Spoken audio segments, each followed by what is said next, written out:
Hello. Hello and welcome back to another stream. Are we live? I think we are. Wait, hold on.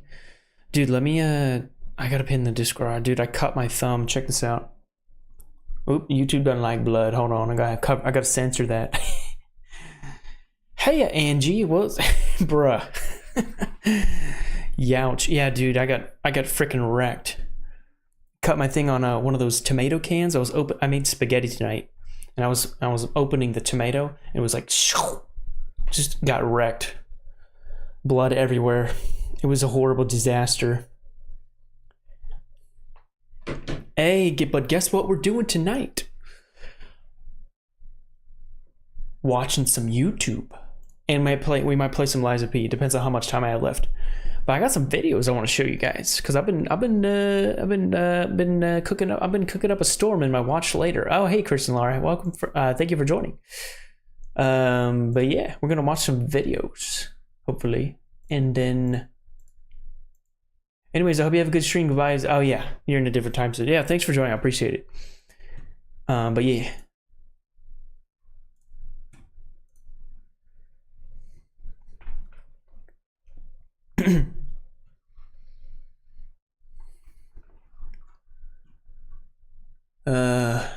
This is my watch later. Okay.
What am I doing? Oh yeah, I haven't done this in a long time, chat. I haven't done a YouTube watch party in forever, so I'm kind of like, what the heck is going on? I don't know if it's working. I think my OBS is working. Hopefully the sound is good. But I got a bunch of videos here. Look at all these videos, dude.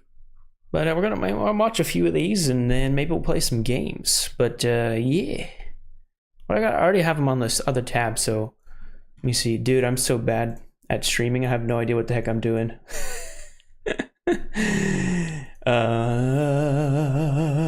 Is my YouTube going? Oh wait, I didn't even check, bro.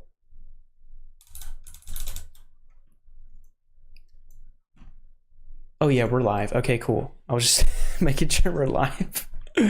Be funny. Okay, cool. That's live, and now should watch. So I gotta do an intro, don't I? Huh? How did I do it last time? Chat, help me. How do I be a YouTuber? How do I be a streamer? Dude, my hair is so bad looking. It's actually insane. What the heck is going on? What is this stuff sticking up?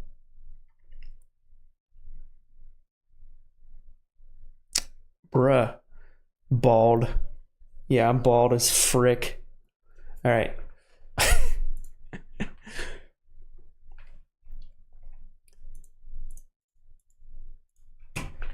Alright, so I think we're going to watch this first video here called Gen Z Life After Graduation by Where's Dav. I'm not sure if I'm pronouncing that correctly, but anyway, yeah, let's check it out. I have it all pulled up over here already. Prepared. But yeah, guys, Gen Z Life After Graduation. Let's check it out and see what happens after graduation. I'm Gen Z, and I'm curious what happens after graduation, although I already graduated. But yeah, let's see.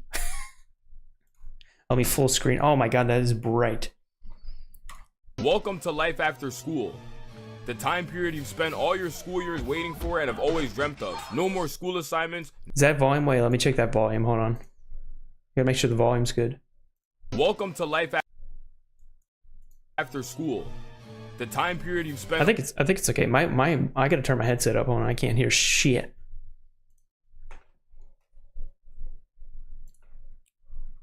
Bring that up to 40. Okay, sorry, technical difficulties. All right, we ready, chat? Welcome to life after school. The time period you've spent all your school years waiting for and have always dreamt of. No more school assignments, no more studying, no more homework, exams, stress. It's finally time to live the life you've always wanted. Then you finally graduate. When you only now realize how chaotic this life shit actually gets. And yeah, get fucked. Yeah, we just basically... Dude, I was so ready. I was so freaking ready to graduate college. I was like, okay, I'm gonna get out of here. I hated the classes I was in. I was getting good grades and stuff, but I hated all the classes of like, I just want to go. I just want to get into the world. Little did I know that you could basically get fucked in the ass by reality after graduating, because college actually doesn't teach you how to life. But yeah. And realize the school life might have not been that bad. The first thing you realize is how real this life shit actually gets after school. See, depending the path you choose to take, you either finish education after high school or college. And when you do, you're now in the real world. There ain't no more bullshitting with your boys in the hallway or even taking girls' phones and running around with them. Instead, it's now time to get to work and pick up your damn shovel or keyboard. Or even fucking wires if you're a damn electrician or some shit. Playtime is officially over. And I'm gonna be honest, even if you chose the college route trying to salvage yourself some extra minutes on the court, that shit is still over, because you ought to be out of your damn mind if you think niggas are paying thousands of bucks a year to go fuck around. Yeah, dude. I'm just pausing here because, dude, the college is a freaking scam, dude. How expensive it is. Luckily, I went to a cheaper school.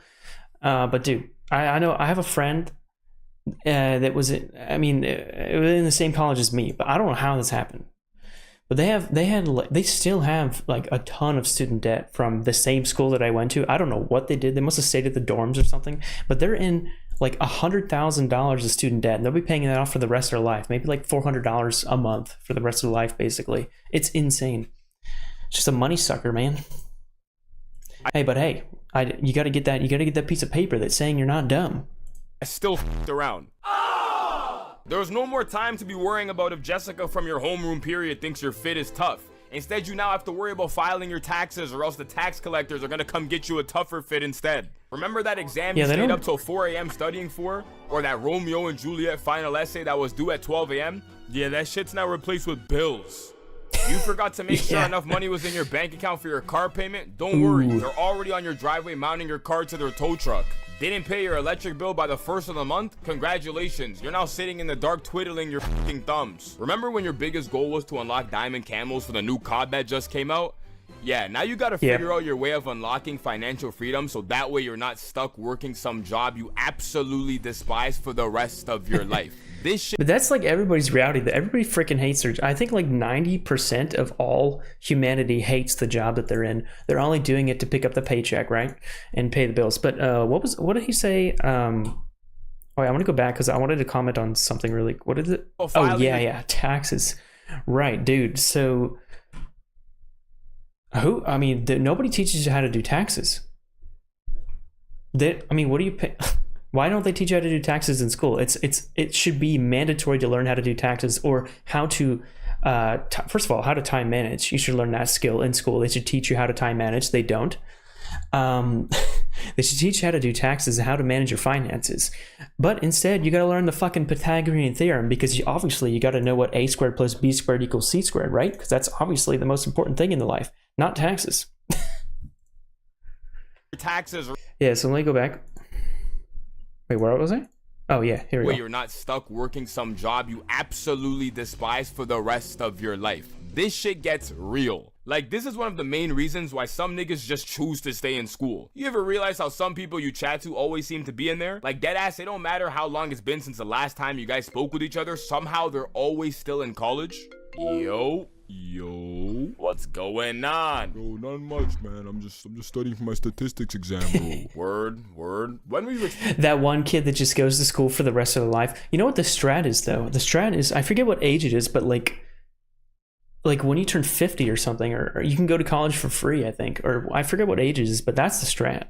Wait till you're 50. Go to college again. Get free college. Yes, get another degree. Another useless degree, probably. Unless you want to, I mean, you're retired and you just, it's like, whatever. Just get the degree that you want to get and do that for the rest of your life, I guess. Which is great. It's free. As long as it's free. Yeah. Don't go to college again if it's going to cost you money. That's a bad idea. Expected to graduate. Oh, bro, I'm supposed to graduate this year, bro. Yo, what's going on? None much, bro. Just got this final criminology assignment worth 40% due tomorrow, bro. Yo, weren't you supposed to graduate already, bro? Yeah, but I ended up failing this course, bro, and it messed up my whole schedule, so Word. I hear it. Yeah. Oh, you got an ad. Whoa. This is not a skippable ad. What the fuck? Shut up. Fucking hate ads. Yeah, did you hear about Google being like, oh, we got to do 30-second non-skippable ads now on YouTube? I heard that's coming. That's gonna suck ass. Yo. Let me back up. So Word. I hear it. Yo.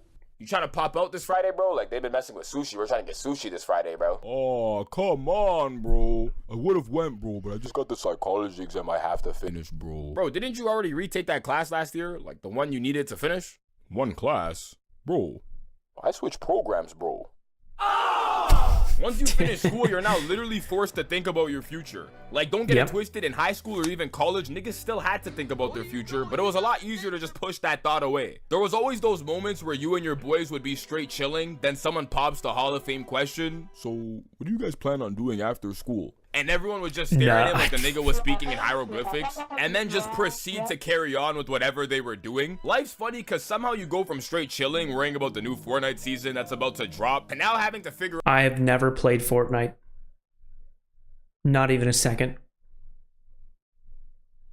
The closest I ever came to playing Fortnite was playing Elden Ring Night Rain a few days ago. I never got on that hype train. Is it fun? I don't know. Let me know in the comments.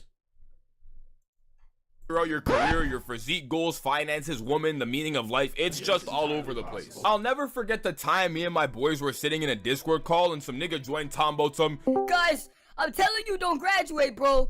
Just stay in school for as long as you can. This shit is terrible, dog. And we all just kind of sat there quiet for a moment because it's like, not only did he just interrupt our conversation entirely, but we also don't really know him nor speak to him as often. So for him to join the space really makes you question, bro, what the hell was going on? Mind you, he did everything society tells you to do. You know, go to school, get a good job, pay bills. And that's it. There it is. Tells you to do, you know, go to school, get a good job, pay bills. It went too fast. I had to go back. But yeah, basically, you get told to go to school, you get a good job, and you got to pay bills for the rest of your life. Yep, that's pretty much how you end. And maybe you get to retire, depending on how good the market is and how much money you have. Bills, and we were all on that trajectory as well, so it kind of makes you think about some things. After facing hella confusion due to you trying to navigate your life, you eventually get to the realization that none of this shit you were worried about in school actually mattered at all. Exactly, dude. I was okay. People are gonna hate me for saying this, but I was the straight A kid. Okay, I cared about grades, which didn't really matter in the end. I did have all A's in college though, but what the fuck? It didn't even matter in the because the job I have now, they didn't even ask. I didn't even care what degree I had. All they cared is that I actually went to college and have a bachelor's degree. They don't give a fuck what the actual degree is. It's completely useless. They don't even care what grades you have. It was such a waste. It was such a waste of mental and physical effort to try to get good grades because it really didn't matter in the end. I mean, obviously, yeah. If you have a better GPA, you can get scholarships, which is the only point in getting a better GPA and better grades is to do scholarships. That should be the only point. So you can get like more free money, basically. Well, not free because you have to do essays and stuff, but yeah, it's not worth it, man. Just get C's.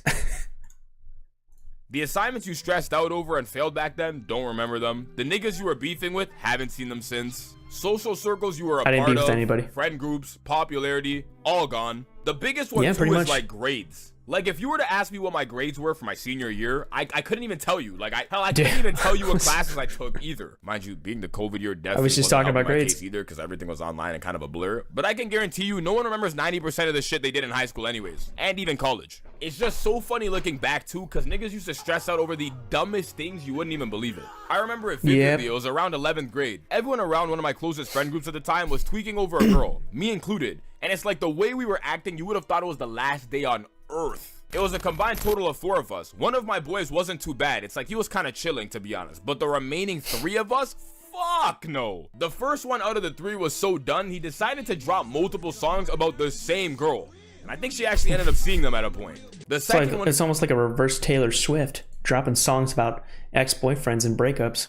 Couldn't even stay at school anymore, to a point where when you would call him, he's already answering on his walk home in a damn forest. I lost the ability to eat to a point where we're all at a birthday with food in front of us and my plate's still full. I think I might have took like 2 bites in 20 minutes. Then time passes and you forget any of that shit even happened, let alone realize what you were stressing over was the dumbest shit of all time. Not to mention, at this point in life, no one gives a fuck about anything anymore, especially what you do. Like, you could deadass drop the ball today and say, you know what, bro, this hooping shit's not. I gotta go back because Squidward is literally the quintessential example of life. Not to mention, after at this college. point in this. life, no one gives a fuck about anything anymore, especially what. Look at this rinse repeat. Basically, I mean, yeah, if you're happy, that's fine. But if you're stuck in a terrible job that you hate, even if the people are really nice and you hate the job, it's like it's miserable. Like, you could. You just get stuck in a loop basically until you're 65 or 75 or whenever they let you retire. But yeah. Ball today and say, you know what, bro, this hooping shit's not for me, bro. I give up. And no one around you will come pick up the ball and put it in your hand. Instead, they'll just shrug their shoulders and keep it pushing. You can also tell people you're gonna start a Hall of Fame rock collection. They may look at you with a blank face, but very quickly they'll just say, you know what, bro, I fuck with that. Even if they don't mess with it at all, nobody cares. Which is a very interesting really, nobody cares. Because for some reason when you're in school, that's like the thing, like the need to fit in. Like, I remember everything from the way you walk, the way you talk, the way you dress used to matter, to a point where niggas could literally shit on you for things like the shoes you're wearing. But imagine trying to do that shit now. Like, you're at the fucking gym and you go up to a random ass guy talking about some, yo bro, what are those shoes you're wearing, bro? Take those off, I don't like those. He might just turn you into the damn Smith machine. Eventually, you realize that all the shit the school system was teaching you wasn't to actually prepare you for real life at all. But instead, it teaches you how to become the perfect worker or... Yeah, it teaches... Literally, school is a... prepare you for real life at all. But instead, it teaches you how to become the perfect worker or employee. Yeah, basically, school is not... It's teaching you how to be subordinate and conform to... like a work, like a job in the real life. Just had a brain fart there. But yeah, basically school, just you go through like 12 years of school to learn how to do that again, but get paid, severely underpaid, and overworked. But you gotta, it teaches you how to conform, and it teaches you how to do a 9-to-5 job for the rest of your life, basically. Not really though. I don't know what I'm saying. I'm done. Instead of learning important things like how to file your damn taxes, or even how lucrative businesses manage to write off everything they possibly can, avoiding taxation, you now know that the mitochondria is the powerhouse. Bro, businesses be writing off Starbucks lattes to get a cheaper tax, man. Of the cell, or better yet, what the longest side of a triangle is called. Yeah, exactly. That's why I said earlier. I was like, oh yeah, school is. It's like school is like taxes, financial. Investments? No. Pythagorean theorem. Mitochondria. What is the powerhouse of the cell? How does the femur move? These are the important things in life. You must learn these because they're absolutely essential on how to file your taxes. Everything they possibly can, avoiding taxation. You now know that the mitochondria is the powerhouse of the cell. Yeah. Or better yet, what the longest side of a triangle is called. You come to the understanding that it would be a conflict of interest to actually teach niggas these things, because then a lot more people wouldn't need accountants. Yeah, because like, okay, so, yeah, they don't want to teach people this because they want to keep people dumb, because the more dumb people you have, the smarter people will be richer and come out on top. So obviously the richer people that exist now want the people to be dumb so they can't Shouts out surpass to that them. one class that actually taught niggas about careers, resume building, how to actually ball during interviews. For us, it was called like civics and careers or some shit. And looking back at it, that might have been one of the only useful classes they actually teach I didn't you even in have high that. school. I had one class that was like economics in high school, and I don't even remember what I learned in that, but I just remember it being much more valuable than the other ones I took. Like the stupid what the fuck is it called? The chemistry class. Oh yeah, I gotta learn how to make sulfur and nitroglycerin to make dynamite for some reason.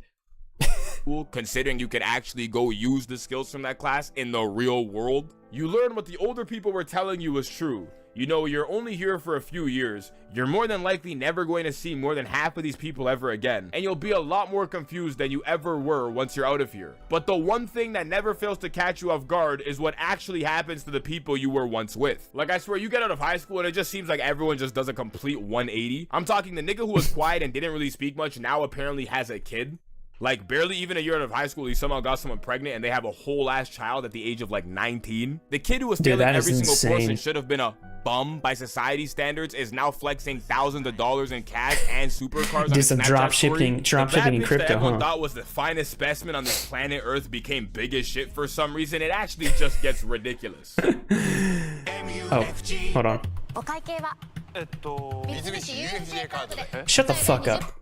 What was always funny is when your school would do the whole most likely to thing, like most likely to become Alright, let a me back it millionaire, or even That ad messed everything up. What a terrible ad. for Okay. some reason it actually just gets ridiculous. What was always funny is when your school would do the whole most likely to thing, like most likely to become a millionaire, or even most likely to end up homeless living underneath a bridge and then just slap the person's face on it. Like, what the fuck? Why did they do this, bro? Then some years pass by and you see where these people ended up and it just has zero correlation with what they were supposed to become. Like, I'm talking the nigga who was supposed to be super successful and a millionaire by 25 is damn near homeless. Like, what the fuck happened? Granted, life's a never-ending journey, so who's to say? Yeah, and the reverse is like the fat dude is like now skinny and ripped and super rich and has like 10 wives and $10 million in 10 super yachts. They won't get there, but it's just funny to see the path that some people ended up on. The people you chat with and were hella close with in school seem to literally disappear once you graduate. And I can't lie, to some extent, I was definitely this guy right here. I do not know where anyone went or what they're up to. Like, I still have my close circle of people that I kind of talk to on a regular basis, but apart from that, not a fucking clue in the world. I don't know where anyone is. COVID kind of forced this shit on us early too. Because I remember back in that first lockdown, it really made you realize who you talk to on a day-to-day basis if it wasn't school-related. Dude, some people with COVID, man. Dude, extroverts got wrecked, but introverts were living the life, man. I remember I had friends like they were like super depressed after COVID happened because they couldn't go outside, and that was like what their lifeline, and that was like that basically, yeah, it was basically how they kept sane. And reversely, or in the opposite way, I am pretty introverted, and I was like loving it, man. Oh, I'm staying inside, I'm playing video games, I don't even talk to anybody. I don't want to talk to anybody, man. I was living life, man. That was amazing. COVID is amazing. Didn't have to talk to anybody. It was great.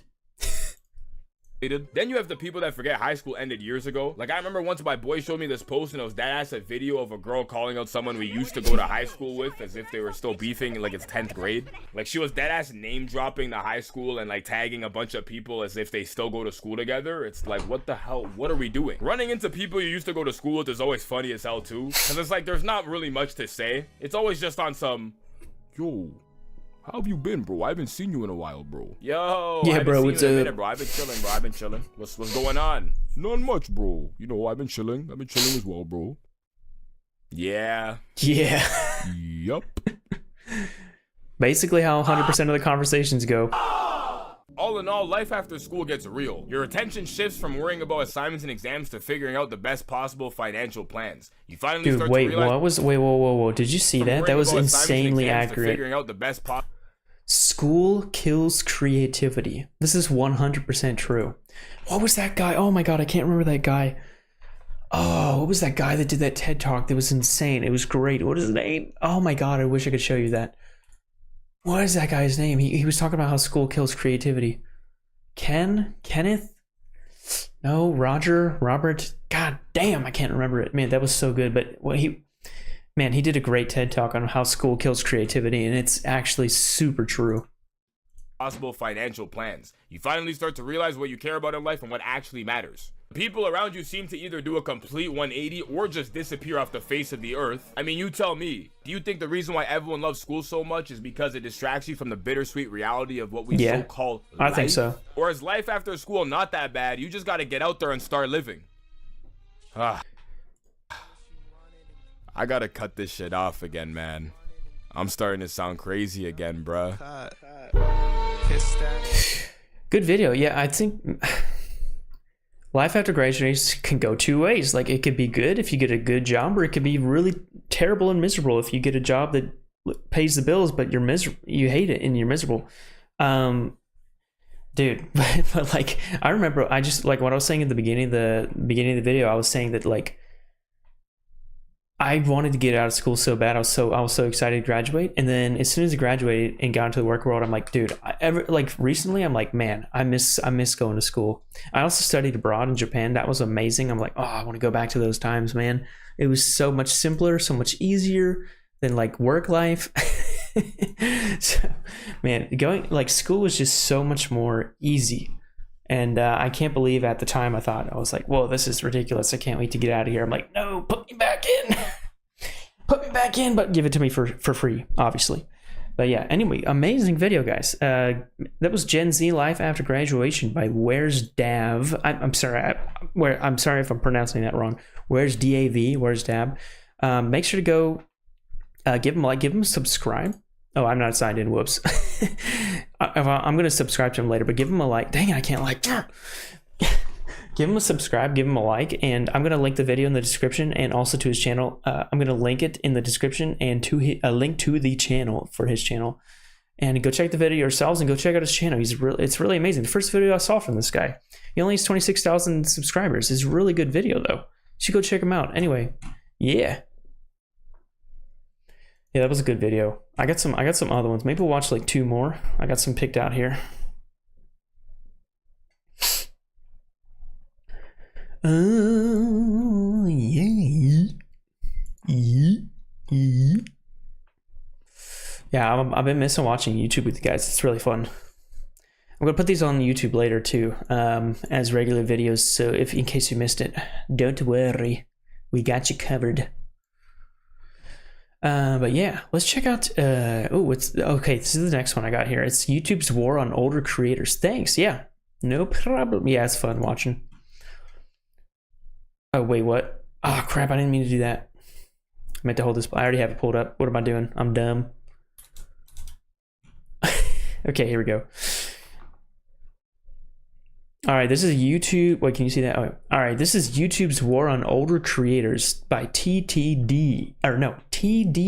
Excuse me. But yeah, let's full screen it. Hello, everybody. My name is Markiplier. Hello, everybody. My name is Markiplier. Dude, I love Markiplier, man. You guys remember like the try not to laugh dudes? Those were so freaking funny, man.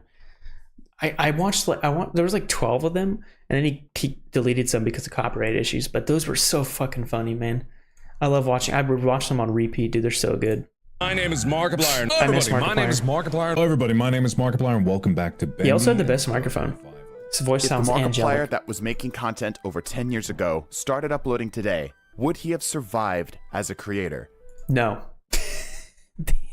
The answer is no. I'm a living example. This is extremely difficult in this day and age to, I mean, maybe with his person, I haven't watched Mark's older videos in a long time, but I remember he's like not as good as he is now, like making videos. But back then he was like, you know, kind of shy, like me.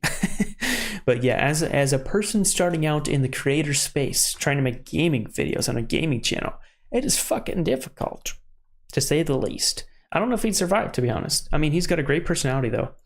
As an avid Markiplier fan, YouTube viewer, and now a full-time creator, I believe there are 4 things about the platform that have changed drastically in its almost 20-year lifespan. Yeah, it's completely different. And it's not entirely for the better. The YouTube I grew up watching is completely changed. So much. I call it the Mr. Beastification of YouTube. Ever since Mr. Beast came to power, the beast, the beast regime came to power. YouTube has changed forever. I made a video on it. You just go check it out. Much so that I believe YouTube is no longer friendly towards my childhood favorite creators' content style, and I want to examine why. I'm pausing a ton here, and I apologize, but YouTube is no longer about you. It's about the creators. Or no, I totally messed that up. It's no longer about you. It's about the advertisers. They are catering to the advertisers because obviously they want the moolah, and so do creators too, but YouTube used to be about you, obviously, but now it's more about brand tube. It's more about getting as much money from the advertisers as possible, and the advertisers want to promote the product. They want to promote for the least amount of CPM to be cost efficient, and creators also obviously want the opposite, to get more CPM so they can get more money. Cost per 1,000 impressions or 1,000 views if you didn't know what that meant. But yeah, I have to go to my 95. I have to go to my 95. Love your streams. Thanks. Yeah. YouTube started out as a dating website before being bought by Google in 2006. I didn't know that. What is a date? I didn't know that, Chad. That's a dating website? This time brought Holy, I'm so sorry. I'm pausing so much. But dude, that caught me off guard, dude. massive changes to the platform. Most importantly, I didn't know shifting that. it over to be an online video hosting service and, moreover, Probably a good search move. engine. To this day, YouTube is first and foremost a search engine, Yep, but that's it would be correct. hard to tell for most viewers. Most viewers nowadays will rarely interact with this fundamental feature, as most viewers watch over 90% of their content from suggestions by the algorithm. Yeah, the YouTube's algorithm. suggestion algorithm is a black box of computer-generated decisions that takes inputs from what the user clicks on, how long they watch, and how often they watch to recommend content it thinks the viewer will like. No one has been able to perfectly figure out this algorithm, and if they did, Yeah. they would be the most watched channel on the platform. Trust me, dude. Trust me, guys. I've been trying to get my videos more views without, organically, obviously, not promotions, for years, 2 years now. And it's just, I don't understand the algorithm. No matter how many videos, all the YouTube gurus out there are full of shit. Don't believe any of them. Don't pay any money. Do not give any money to the gurus, okay? They're full of shit. They don't know what the heck they're talking about. They're talking out of their ass. YouTube, it's a black box, like this guy says. Nobody knows what the algorithm is, okay? He who rules the algorithm rules the World Wide Web. Because of this ambiguity on exactly what makes the algorithm recommend video content, YouTube has had metas. A meta, or the most effective tactic available, is present in almost any sport, video game, or business, though it may not be labeled as such. Metas are the most optimal way to play in the given system. When YouTube was young, and there were less than 1 million people on the platform, subscriptions were the meta. Back in the day, having a ton of subscribers meant most of those people would actually watch practically everything you made. Why? Because the algorithm, if it could even be called that at such a prehistoric state, pushed subscriptions above all else. Yep, that's true. This meant that subscribing to someone was a much more personal relationship between the creator and the viewer. That's why I like shorts content. I mean, shorts are really great for reach and getting a lot of reach, which is like the amount of people, basically what it says, that reaches people. But we call this reach in advertising. By the way, I work in advertising, so I know a little bit. But yeah, so this shorts are really great for reach, and they're really good for starting out and getting much of subscribers. But those short subscribers will probably most likely not transfer to long form video views, because all they want to do is watch shorts. They just want to keep scrolling with the brain rot that is the TikTok and YouTube created. Obviously, I love all of you guys that subscribe to me from my shorts. Thank you so much. But yeah, usually I'm assuming that a lot of you won't watch a long form video as much as a short video because you like shorts more. But yeah, subscribers are just kind of like going crazy with shorts now. Add serious weight, at least by today's standards. But YouTube realized that there was a problem. YouTube was growing rapidly. Soon, ad revenue became an incentive for many, many creators to start creating, and showing viewers the narrow slice of subscribe to channels that they had meant people weren't staying on the platform as long as Google wanted.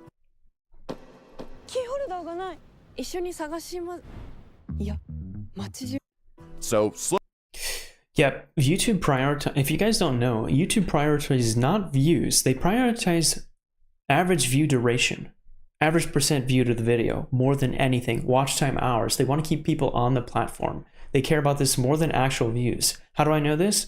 Because I'm monetized now, and I know one of my videos that was 3 hours long. One person, dude, I got like two views on that 3 hour video, but they watched for an hour each. I got like 50 cents. And then on the shorter one that watched like 2 minutes, like 400 views on that one, I got 25 cents. A huge difference. 2 views, 50 cents versus 400 views at 25 cents. It's insane. Slowly, it began to shift over to the meta we know it as today. Prioritizing watch time, click-through rates, with discovery being easier for new creators, even more people flooded the platform like the California Gold Rush bite of 49. During this time of change in the early 2012s, the current veterans of YouTube gaming struck it rich. They caught the wave of change that perfectly supported what we love them for today. Personality-forward entertainment with creator recognition-focused thumbnails. With how formulaic and over the top most thumbnails are nowadays, this can be a bit hard to believe, but most older content was, by today's standards, boring to look at. For example, take a look at these 2 thumbnails. One of them is a 12-year-old Markiplier thumbnail, and the other is from a recent channel with only a few hundred subscribers. Can you tell which is which? Because there was less competition and optimization and a heavier emphasis on viewer to creator loyalty, many, like myself, found their creator and just stuck with them like they were an artist. Honestly, I kind of like, it's a little bit different tangent, but I think that having 1,000 subscribers that all watch your videos constantly, and you have a community that really likes your content and you, is way, way, way more valuable than having 1 million subscribers that are dead and they don't watch anything. I don't think, I mean, obviously size matters, but it's better to have a community that's loyal than a huge non-loyal dead subscriber base. Back when Mark first started, the reason you would click on his video was likely because you saw his face. I clicked because it's Markiplier, obviously. Or PewDiePie, or whatever the heck, Jacksepticeye, whoever the hell it was. But this is a shit ass thumbnail. I mean, it's fucking terrible. What am I supposed? I can make a better thumbnail than this, but it's about him. The people want to watch him. They don't care about the thumbnail's bad. Look at Moist Critical. His thumbnails are shit, but they know they know that's his style, and they're gonna watch him. He gets millions of views on each video because they like his personality. You heard good things about him from others, or you were already subscribed and watched almost everything he put out. Some of his oldest Let's Plays were simply the same thumbnail with an incremented number, and this worked. Comparing his viewership to what would have been a much smaller Markiplier, his views were incredible. Compare this to now. Try finding a smaller creator with the same upload style of old school Markiplier. Yeah, the game there's of a lot of them out YouTube there. has been optimized. The algorithm is more figured out. The meta for new channels is closer to being solved. Creators are no longer the focus, the content is. Personalities don't start channels anymore. Now they just keep them alive. Have you noticed most gaming channels today typically rely on one game to make content for? The reason— Look at this shit. I mean, okay, so I know it's like the only way to get views now, but look at the thumbnails. Obviously, they got to be super vibrant. The contrasting colors, they got to be extremely high contrast, high saturation. The titles have to have all caps, exclamation points. It has to be super clickbaity, and that's what YouTube wants because they want people to click on the video and watch it. But it's just shitty thumbnails like Markiplier used to make, or still makes, obviously work for him now because they know people love Markiplier. But if I were to make one like that, nobody would click on my video. Is because their topic is what drives the most clicks. It's their niche. Variety and personalities struggle to survive. Why would you click on a video of someone you don't know playing a game you might not care about while someone else is claiming to have been banned from Fortnite for letting their sister play? Look at this. God, dude. Look at this this thumbnail, man. My little sister controls my Fortnite. Account has been banned. What? He's begging people to click on the video. Likely over 70% of you watching this, in fact, don't even know who I am and probably don't care, and that's fine. But you probably do First video care I watched about of this Mark, guy. or at the very least, you cared about this topic. I do. That's why you're here. Again, that's okay. Personality today matters, but to get discovered, you need a good topic.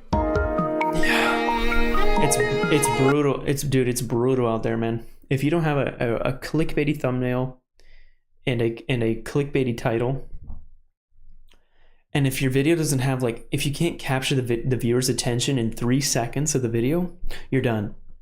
The YouTube algorithm is done with you. Like, they do not care about your video. Boom, you're done. Because people have the attention span of an ant. You need to have like two different videos on the same screen to keep people's attention. Also, like, that's why Mr. Beast is the master of retention editing, right? It's basically super fast cuts. Each clip only lasts 3 seconds max, and there's a lot of zooms in, effects, and like craziness, right? That's how to keep people watching. Obviously, younger people like that more than older people, I think. Unus Annus was a fascinating case study into what would happen if a big player in the industry like Mark started from scratch. Unus Annus was a year-long channel with daily uploads ran by Mark and Ethan. 転職のプロがあなたの活動をしっかりサポート。選ぶなら Do that. The topics ranged in variety greatly, with the central theme being, of course, the two hosts getting into shenanigans. This channel was almost entirely contrary to how second channels should be operated today. For big creators looking to start second channels, the most common advice is to not publicize it on your main channel. This may seem counterintuitive. Wouldn't you want your audience from your established channel to know about your second channel? No, okay, usually the strat is nowadays it's actually clips, right? So when you create a second channel, usually I would have like basically Augie G main channel, and then my second channel would be Augie G Clips or Augie G VODs. Basically, the VODs channel would have just unedited live streams. That's it. The Clips channel would obviously have only shorts. That's what people do. That's how people make a lot more money than just having one more channel. They have a bunch of Clips channels, or they have like 3 or 4 channels, basically. Several streams of revenue. No, not in the current YouTube meta. In the current topic-driven meta, promoting a second channel with a different main topic could hurt it. Yeah, let's look at this from YouTube's point of view. Assume that you made a second channel and promoted it to your 100,000 fans. Let's assume these fans liked your current channel and topic and personality, and all 100,000 of them decided to go check out the second channel to support you. The first video on the second channel does great, and this boost of viewers does wonders. But then you make a second video. Now that initial 100,000 influx have to decide if they really liked that first video or if they were just here to support you. YouTube recommends that second video, but only 20,000 watch it this time. To YouTube, that's 80,000 people who didn't like the video.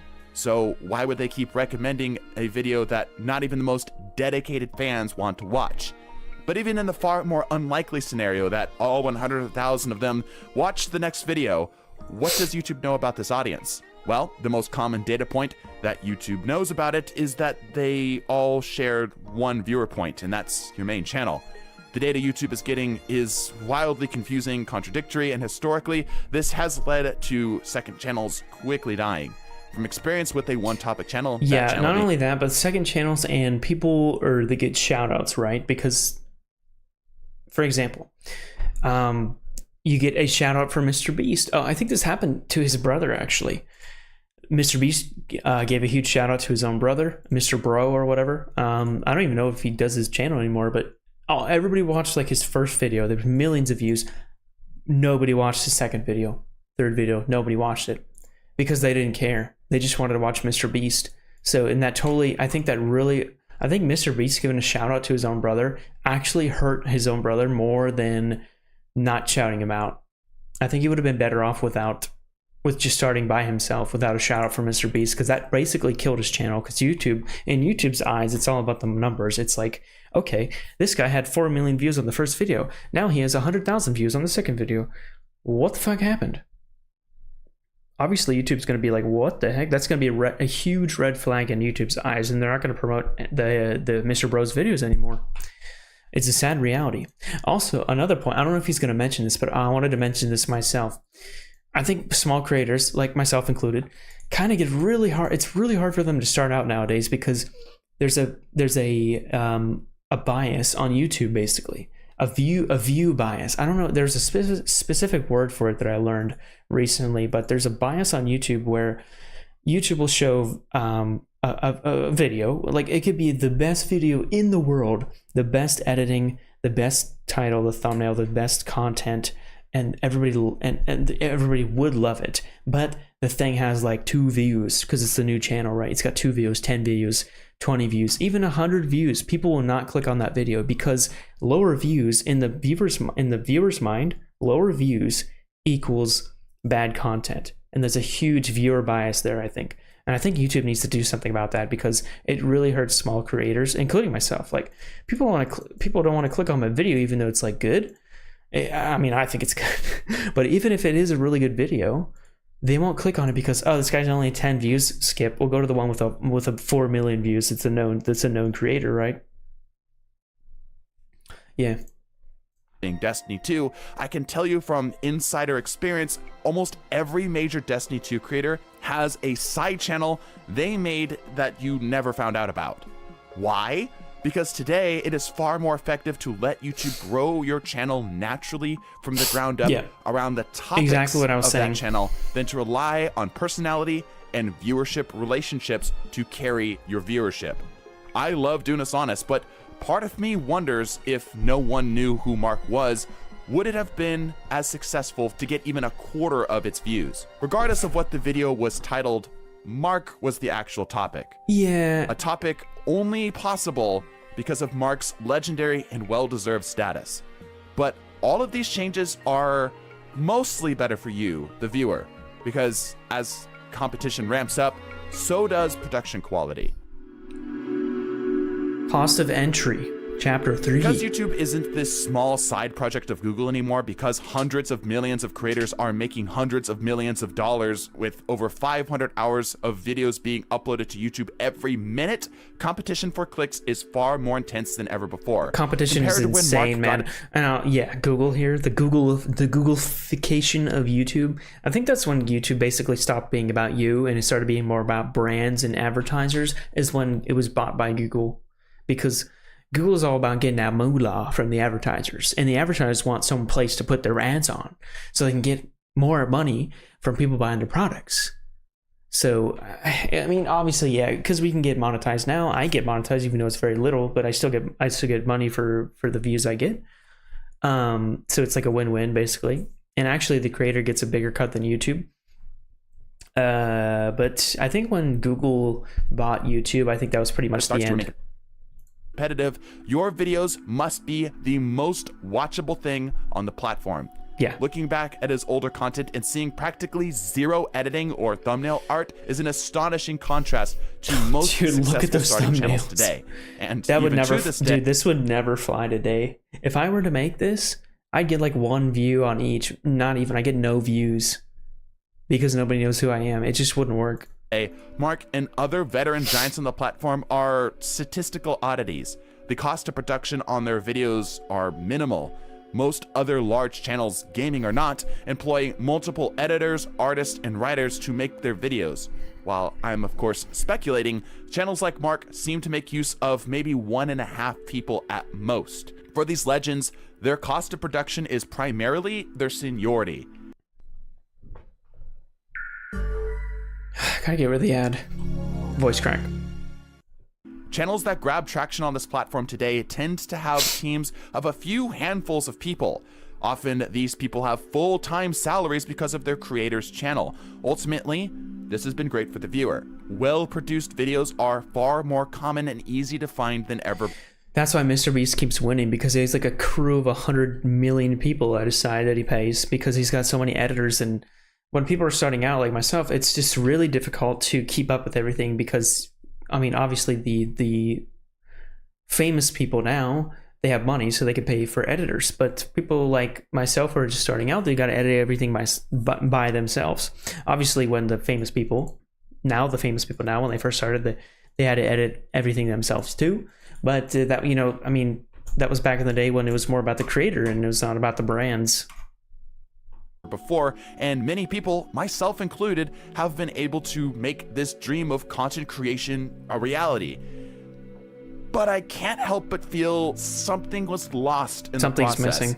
Part of me feels like the aspects I love about Mark and other older channels like his would never make it today because of all these changes. I feel that some will never get to experience the subtle things that made these older channels Who are these weird old people? And thankfully what What they is this still video? are today. One of my favorite channels growing up was one by the name of Mr. Fruit. He started playing Destiny right when it first came out, and thankfully right when I got access to the internet regularly. While Fruit never got as massive as Markiplier, he was certainly successful in amassing over 2 million subscribers. That's huge. Through his roughly 9 years on the platform. Mr. Fruit's Prime perfectly took advantage of that transition from personality to topic. His editing was more involved and topic-driven than Mark's, as he often focused his titles to whatever the game he was playing was, but it was still Mr. Fruit above all else. He could practically upload whenever he wanted, and it would work, because people loved Mr. Fruit. But today, Mr. Fruit is still Mr. Fruit. But it feels like the world changed around him. Markiplier's in a similar boat. Compared to a subscriber count, sad, man. His views are small. Oh yeah, dude. Maybe I'm old. Look at this. Okay, let me bring out a calculator to show you guys this. Okay, so we got 1.7 million views versus 37 million subscribers. So we do 1.7 million divided by 37 million. Which is basically going to give us a rough engagement rate equals. Okay, now we times 100 to get the percent. So that is a 4.6% engagement rate, basically, from this video. As opposed to a lot of the subscribers basically are dead. They don't watch this content. So basically, if you were to just a cool little experiment here, let's bring this back to the decimal. Now we're going to times this by the amount of subscribers that oops, I messed that up. We're going to times this by the number of subscribers that I currently have, which is 1,420.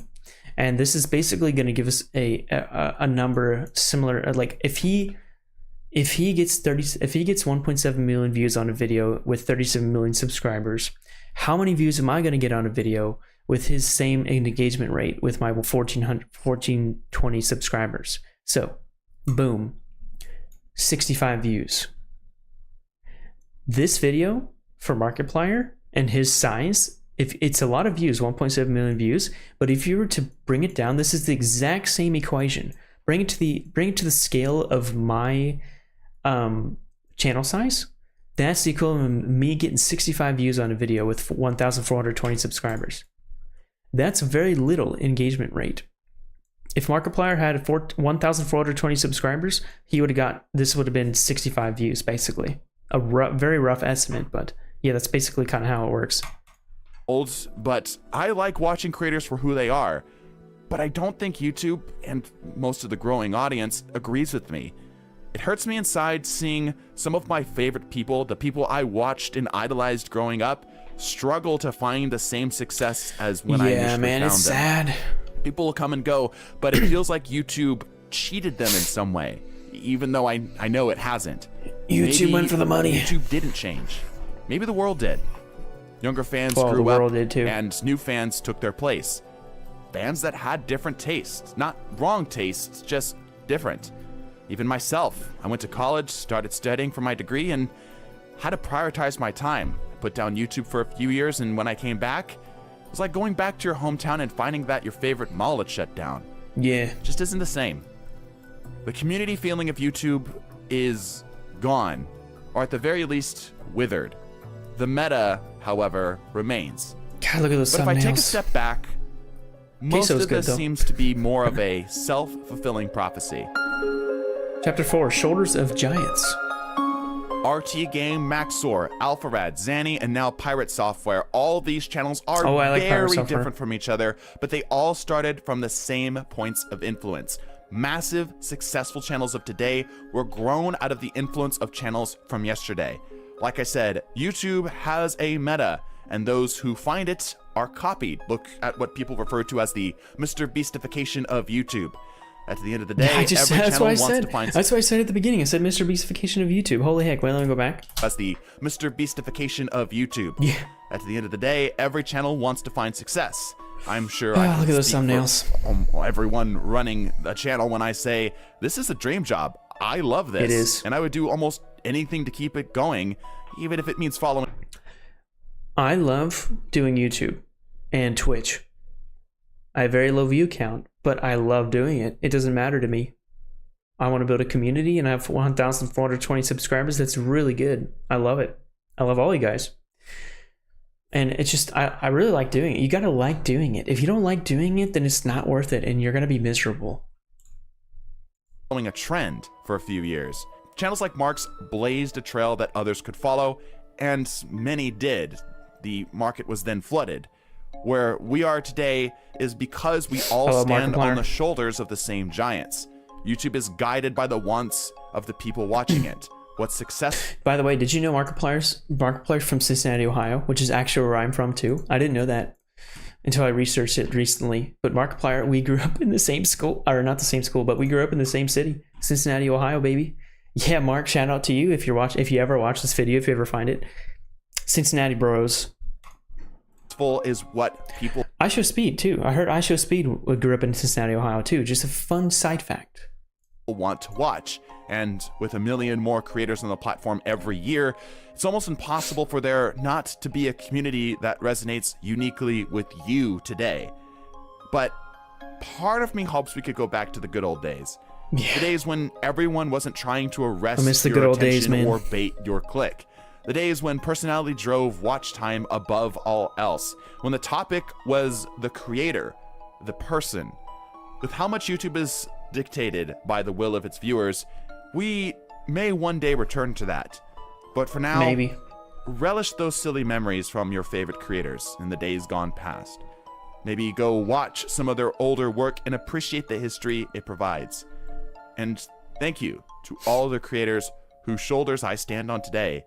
You were my best times, our best times. And thank you for giving me a chance to potentially be that for you. Bless your faces, and deuces. Good video. I mean, yeah, man. Amen, brother. Basically, I mean, why do you think I started YouTube? Obviously, because I was inspired by other people. Moist Critical, PewDiePie, CDogVA, Markiplier, Jacksepticeye, even Queso. I love Queso. I watch him every night. That's why I started YouTube. I really wanted to do what they did. Yeah. But really good video, guys. YouTube's War on Older Creators by TDT. I'm going to link the video in the description below. Also going to link to his channel. Really amazing video. Go make sure to go subscribe to him and show your support. Give him a like on the video. I'm not logged in. But go subscribe and give him a like. And yeah. That was a good video. Maybe I'll watch this one. What is that? Nobody wants it. Yes, I'm in my pajamas. I stretched my legs. Oh, God. Oh.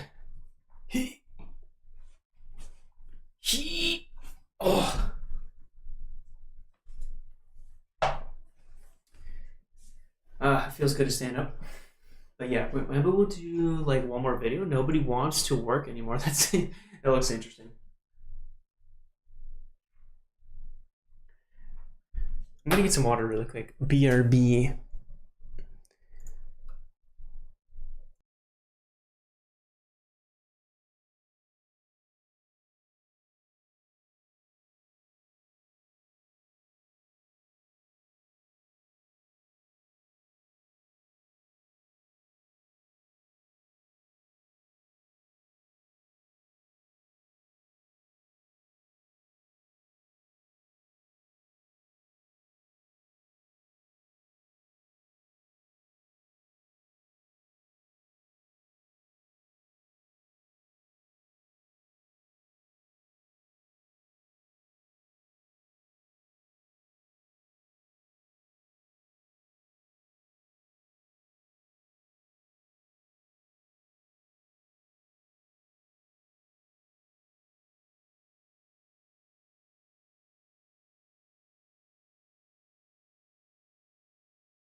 Got some apple juice. Definitely apple juice. Ooh, yeah, that's a good sound.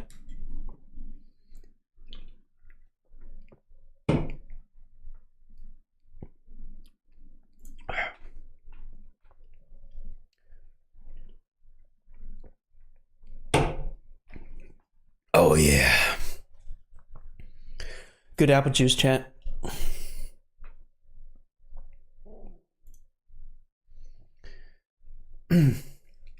What were we doing? Oh, yeah. Oh, yeah, chat. Let's go check out this video. What's it called? Oh, here it is. Can you see that? Oh, did I switch my scene? I did. Okay. Is my mic on? 10 out of 10 streamer. Nobody wants to work anymore by how money works. Let's check this out, chat. All right. Here we go, chat. This is nobody wants to work anymore by how money works. Yeah, nobody wants to work anymore. Who wants to work? Frickin' frack work. It's a classic gripe of out-of-touch corporate executives hiring minimum wage workers, or the trust fund baby who is angry that their gym is busy in the middle of the day. Nobody wants to work anymore. Yep. Now, I really hate to say this, but by looking at the numbers, they might have a point. Labor force participation is approaching generational lows even after the pandemic. Look at that, chat. Okay, this is 2000. This is 2000. What happened to COVID, dude? That's COVID. Look at COVID. Bam. Get wrecked, bro. That's because back in 2000 there was more motivation to work because people actually like their job. Now everybody freaking hates their job, dude. Excuse me. Yeah, I'm pretty sure 90% of people do not like their job, and like only 10% of people actually like their job, and that's why. Because I mean, you just get out of college and you just pick a job, whatever. You just need the money so you can pay off your student loans. Just pick the first one you get. Participation amongst men specifically is the lowest it has ever been. These declines have been happening at the same time that unemployment is theoretically quite low, which, if the economists are to be believed, means it should be easy for people who want to get a job to get a job, right? Well, no. Not quite. And these numbers are confusing at best, or downright misleading at worst. Is people just don't want to go to work. There was a poll I read a long time ago. Only like 18% of Americans feel engaged when they're at work. I hate my job! The signs are... Or if you're at a job that you fucking hate, why would you be engaged? You're just there to pick up the money. You're just there to pick up the paycheck. Unless you actually like the job, but why would you... Dude, corporate is crazy, man. You basically have to pretend that you like your job and have a fake smile and just say yes to everything, so you just stay in the job and keep getting a paycheck. Everywhere. That's why nobody wants to work anymore. People just want money. That's all they care about. Businesses, especially restaurants, need employees, and they need them now. Dude, less than 20% of the country likes their fucking job. Yeah, that's what I said. Okay, 10%. So there are two general schools that people fall into when they see that nobody wants to work anymore. The first group are wealthy executives, business owners, or just people who have always worked incredibly hard who don't like that jobs are going unfilled. So they blame it on lazy young people who would rather sit around all day smoking cones and watching skibbity toilets. The second school of thought agrees that yes, people don't want to work.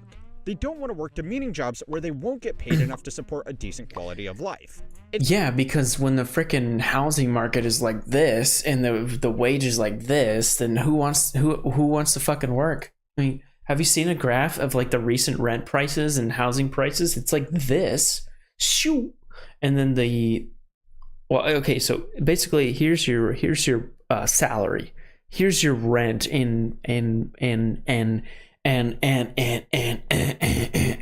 housing goes like rent. It's literally like this.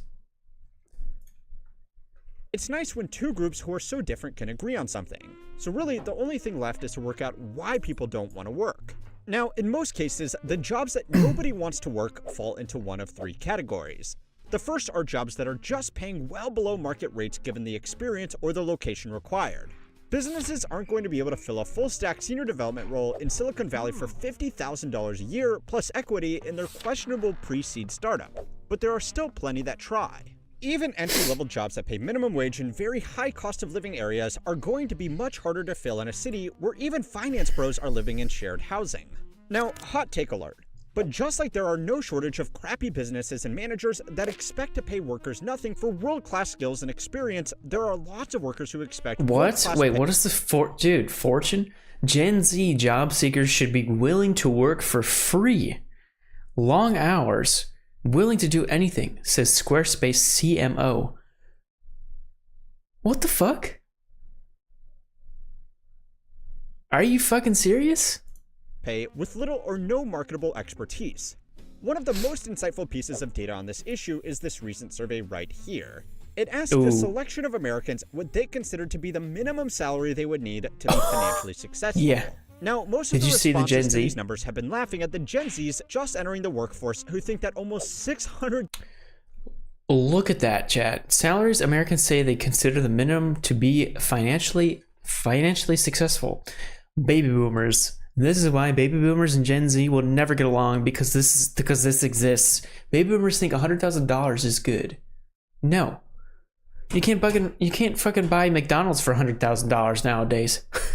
Gen Z says $600,000. It's insane. $1,000 a year is a realistic salary goal, because for most people it just isn't. Unless you are in a few very specific career paths, there are basically no jobs that pay this money. And even then, you need an insane amount of luck to get those opportunities. Now, you can blame this on young so much people competition. who don't really know how the world works yet, or social media that makes it look like every hustle bro is flying private. But it's all distracting from a more interesting data point.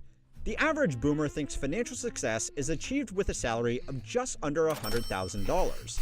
According to the Bureau of Labor Statistics, this is still almost double the median national salary. But in most major cities where people can actually find jobs that pay this much, $100,000 certainly doesn't afford a lifestyle of financial success.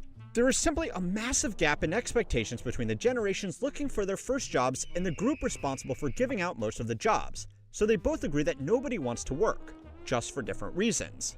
The second type of job that nobody wants to work are in workplaces that push their staff, demand unreasonable overtime, or have management that are needlessly abusive.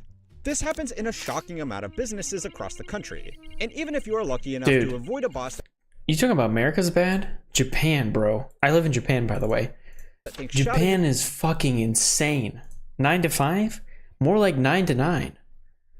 And you can't even, I mean, if you're in a they call it a black company here. Basically, black company means you're basically enslaved into the workforce in that company. You're loyal to them for the rest of your life. First of all, 9 to 5 doesn't exist. It's more like 9 to 11, and then you get up at 6. It's like 6 to 11. And if you're in a really bad company, and they pay you a really low salary, like $30,000 a year before taxes, it's insane.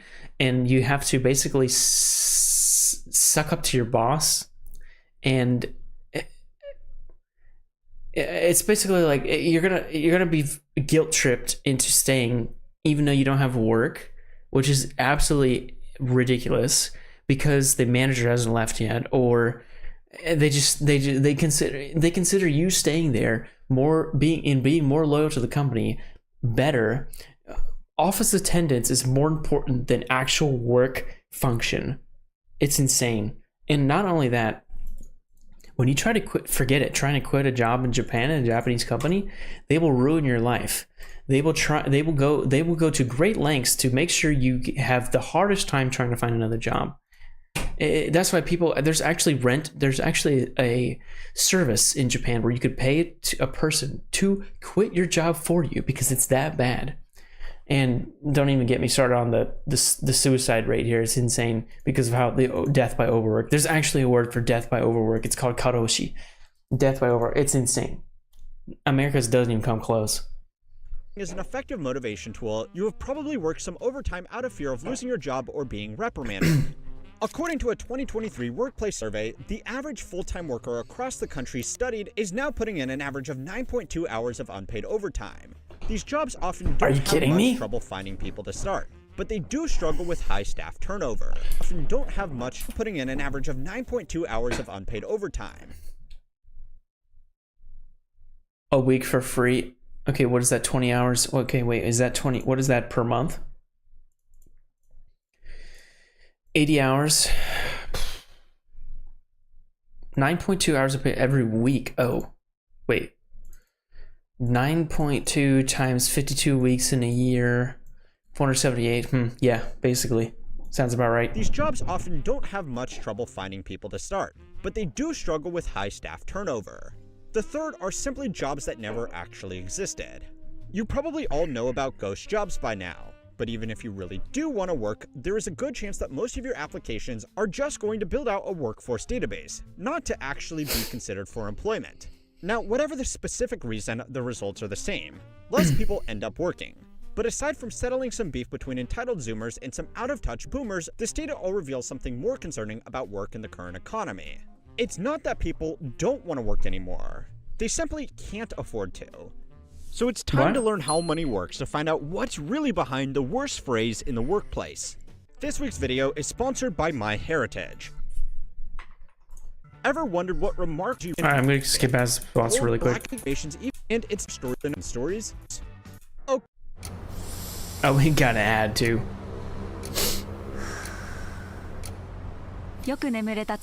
Shut up. Okay, so yeah, trust me, you'll be amazed by what you uncover. Okay, so yeah, there are millions of people out there that think nobody wants to work because they couldn't hire someone with 20 years of experience on a programming language that has only been out for 5 years for $15 an hour. There are also people who don't want to work because they think unless they are offered 6 figures in their first role out of high school, it's not worth their time, and they would be better off sitting at home working on their NFT dropshipping business. Both of these groups definitely exist in shockingly large numbers. But even though it's really fun to make fun of both sides, it distracts from the much more important reason why labor force participation is getting worse. Well, as you might have been able to guess, this trend is really being driven by specific age groups and specific locations. If you look at labor force participation and exclude the youngest generation of workers and the oldest generation of workers, it's actually approaching all-time highs, which really makes sense when you think about it. It's common for both men and women to work full-time these days, and for most households, it's simply a financial necessity. So yeah, even if people don't want to work anymore, they kind of are stuck doing it anyway. The reason labor force participation has fallen off in general, though, is because the average is being dragged down by a lot of young workers and old workers. The old workers are the easiest to explain. As people started living longer, retirement ages were pushed back, and more of the population began working in non-physical jobs. As a result, a larger share of the population over 55 remained in the workforce. This has started to reverse, though, as self-funded retirement systems and general asset prices have allowed a lot of over 55s to step back from the labor force, especially after COVID, as a lot of people received severance packages and decided that an early retirement was better than going back to the office. Yeah, get the fuck out of there. Just get that severance package and leave, right? Forced participation from young people just entering the workforce either out of high school or college is also pulling down the average, just for different reasons. More people than ever are getting a college degree, which means they are starting to work later, and fewer people are working part-time jobs while they study because for many, it's simply not worth it given how much debt they are going to be in when they graduate. Dude, anyway. Student debt, man. This might not also my friend who went to the same school as me, I said this in another video too, I think, but this school, I went to a cheap school too, but my friend, they must have stayed in the dorm and ate like meal plans at the wazoo because they have $100,000 student debt, and this school is cheap. It's like $60,000 for 4 years. I don't know how they racked up $100K, but they're gonna be paying that off for the rest of their lives, like $400 a month every year. Be a shock to you, but it's getting really damn hard to find a job out of college. A few months ago, a post from a professor at Berkeley made the rounds after it spoke about his top... You know what, I just ranted on Japan about jobs, but what Japan is good at doing is finding a job after college. Basically, in Japan, you do job hunting before you go out of school, and they guarantee you a job. Like, you pick a company. But the problem is your life is hell on earth, basically, because you have to be loyal to that company. It's insane. But at least you get a job, though, right out of college. Pretty much guaranteed. Students from a top college struggling to find work in technology, an industry that was hiring highly intelligent graduates like this as fast as they could make them just 24 months ago. Previously, a Berkeley CS graduate, even if not a top student, would receive multiple appealing job offers in terms of work type, location, salary, and employer. However, outstanding students, like those with a 4.0 in major GPA, are now contacting me worried because they have 0 offers. I suspect this trend is irreversible and likely part of the broader trend impacting almost every employment sector. It's pretty grim stuff coming out of one of the best schools in the country. It might not be the most logical thing to do, but a common reaction from people who can't land a job with a degree they got to make them more employable is to just go get another degree.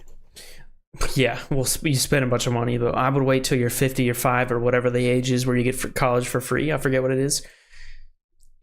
My degree has nothing to do with my current job. All they care about, when I interviewed or whatever, they literally don't care about what you did or what grades you had. They just care if you went to college and you're not stupid. And basically, they just care if you have a bachelor's degree. It really doesn't matter what you did. The rate of master's and PhD recipients has grown even faster than people getting an undergraduate degree. It's insane. That's now normal to stand out in a highly master's degree is useless. And to be honest, it's a nice way for people to avoid the reality of the job market for another few years. Spending another 2 to 8 years at college to get advanced degrees means people aren't in the labor force, which pulls down the average to look worse than it. People are basically stalling. They don't want to go. They don't want to go to the workforce, man. Who wants to work in a job they hate, man? Most jobs, people are gonna, like the guy just said, it was like 20% of people, less than 20% of people actually like their job, and yeah, they just, nobody wants to. They want to put it off as long as they can. They don't want to. They don't want to work. They just want to be in school. Trust me, I miss school too. Really is. So those are the ages school that is are easier. perpetuating this dumb myth. But this trend is also highly dependent on location. And to see that, you need to go to the place where apparently the absolute least amount of people want to work. Where's that? Yeah. Yes, the Rust Belt state West has Virginia. the lowest labor force participation in the country. Yeah, baby. But also some of the most unusual statistical anomalies. The state is quite poor after its major industries like coal mining and manufacturing were either outsourced or simply fell out of widespread use. This means that a lot of areas have effectively been left behind with no major employment opportunities, meaning that labor force participation is much lower than the national average. But strangely, in some areas, the participation rate is much higher than what would be expected. A recent study conducted by economists from Hamline University, Cornell, and Virginia Tech found that depending on the county, labor force participation in West Virginia ranges from 42% to 77%, a gap between regions of 35%. While the average across the US states is just 17%, less than half of West Virginia. It's not unusual that cities and working towns will have higher labor force participation than other areas, because people often specifically move to these locations just to get work. But this variance was startling and uncovered a bigger national trend. The people in areas that still had work can't afford not to work. And the people in areas with no work couldn't afford to move to areas with work, since it could mean giving up family support networks or simply paying for the cost to relocate housing. A lot of people who had the financial means have already moved out of the state, only making this problem worse, as they take business opportunities and money away with them. It's a dense read because it's an academic paper. It's for nerds. But if you ever feel compelled to say that nobody wants to work anymore, I definitely suggest you have a look at it. The report itself also looks at welfare issues specific to West Virginia. But just because the state is experiencing this problem the worst doesn't mean that it's in any way just something hurting them. The trend of a few concentrated cities doing extremely well while everywhere else stagnates can make nationwide figures look good. But it also means people who want to work have an option of trying their luck for one of the few jobs left in areas with fewer opportunities, or living in an extremely expensive city to compete with everybody else, fighting over a spot in the few places left where people can reliably get ahead. Finance and tech have become one of the last escape ropes for people to make a deal with the devil to get out of these areas with little to no opportunities.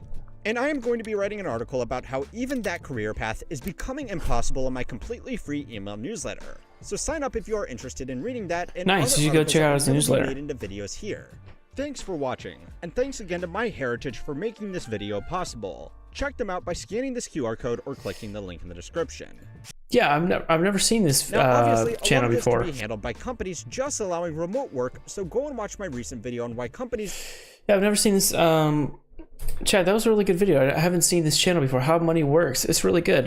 Nobody wants to work anymore. You guys go check it out. I'm not logged in right now, so I can't do it, but you should go hit subscribe and go like the video for sure. I'm going to link the video and his channel in the description. Go check him out. Support How Money Works. Great channel. And yeah, thanks for watching.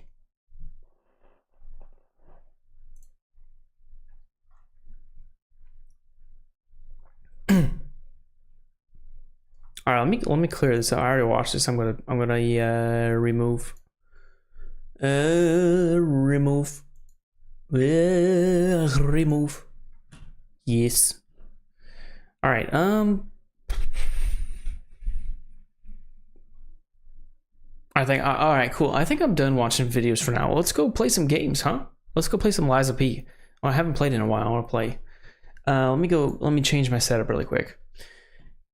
Hey guys, I'm back. Yes, full face, so beautiful. Yes. Let me close out of YouTube here. Yeah, we're live. Oops. My bad. Let me just change my setup here.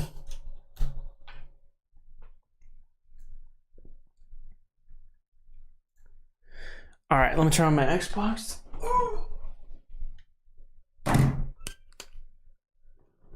Oh god, dude. Ooh, I gotta stand up.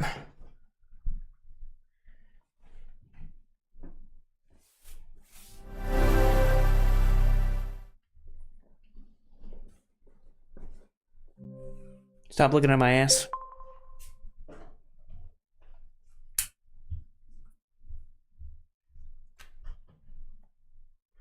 Dude, it got hot in here all of a sudden. Whew.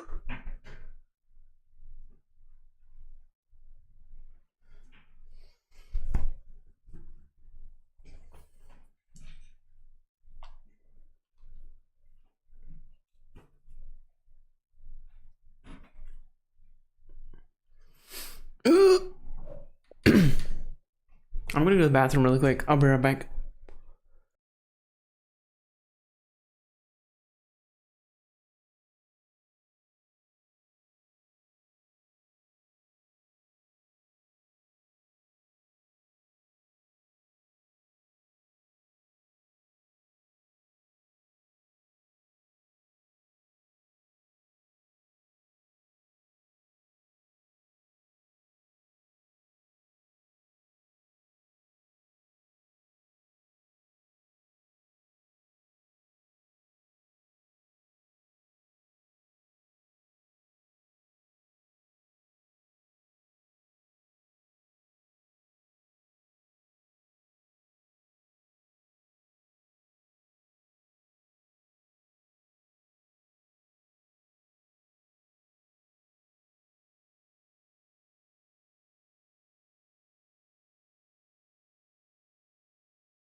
Alright, I'm back.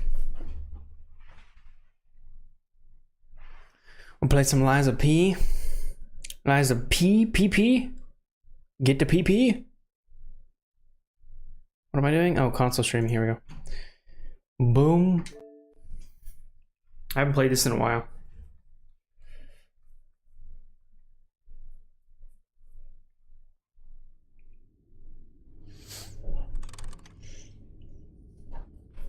NeoWiz? Oh, right. I think we met the red skirt girl last time.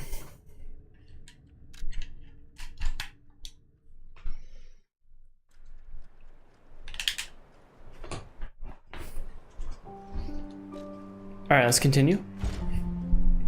I'm excited to play again.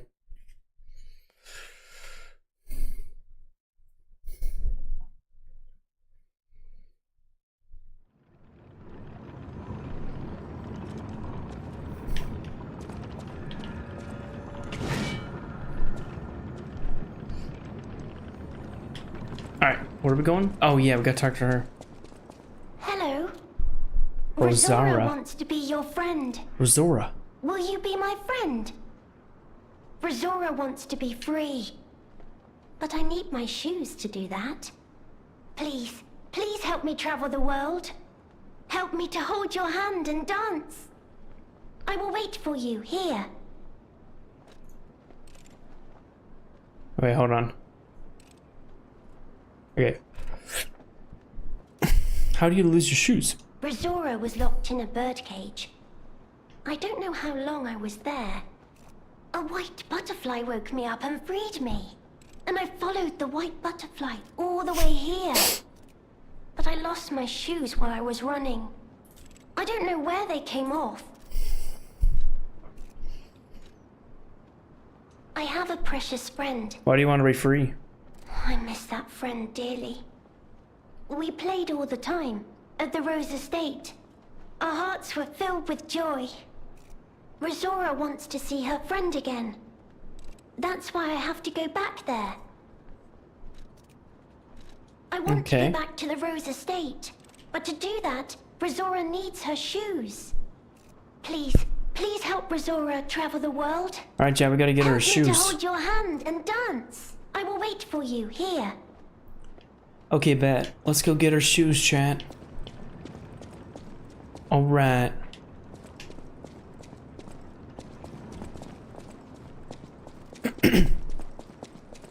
What's in here?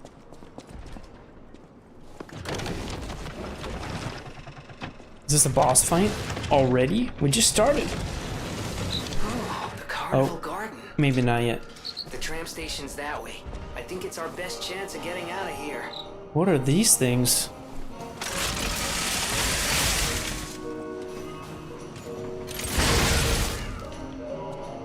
That guy just got wrecked.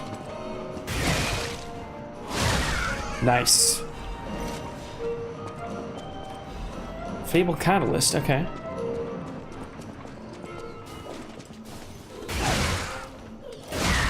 Nice, these guys are easy. Alright, let me do this real quick. I like this longer one. Bigger reach. I think it gives you more reach. I'm not sure though. Oh. A shot put. What's a shot put do again, chat? Oh, hey, what's in here? Welcome to the car. You're invited to the Prize Above special stage. Demonstrate your dance moves and showcase your talent. A special prize awaits. But wait, there's more. Insert a carnival coin for a surprise gift and find the prize puppet now. Ooh. Alright. An inactive mechanical organ. Wait, what? I didn't see that. I clicked too fast. Excuse me?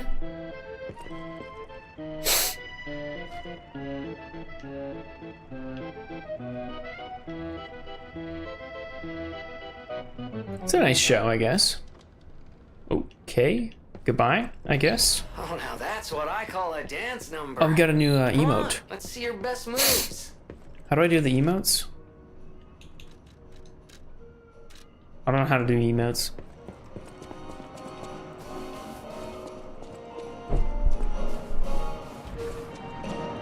Okay. That's the end of that area. What's over here? Oh, here we go. Oh, he's alive, isn't he? Oh. Step right up and throw what you got. Knock down the clowns and claim your prize. Oh, can we actually like knock down stuff? Let me try it. Oops. Ooh, wait, can we actually do it? Hold on. Oh, whoa, wait. Yo, no way. Wait, hold on. One more. Oh, wait. Oh. Yeah. Wait, we did it. Wait, hold on. Wait, what? Dude, give me my prize. I knocked him down. What the fuck? Bruh. Oh. Change reconnaissance. Oh my god, that guy's big. Okay, hold on. Crap. Oh, whoa.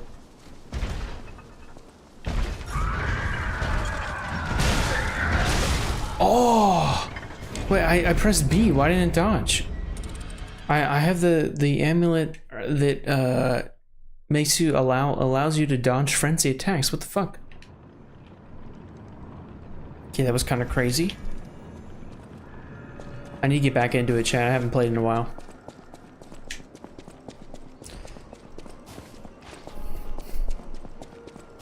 We need to get back into it.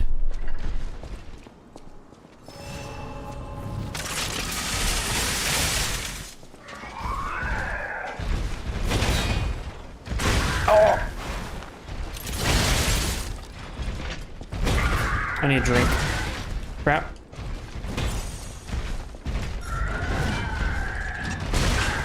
Dude. I missed. Wait, dude, I'm really messing up bad. I'm... Uh-oh. Okay. Okay, I forgot about that move.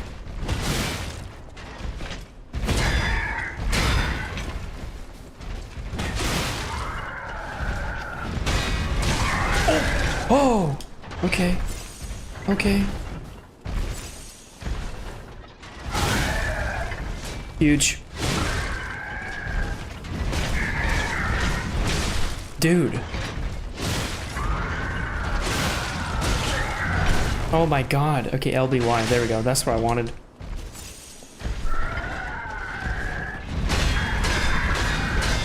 Nice. Alright, we got him. Huge.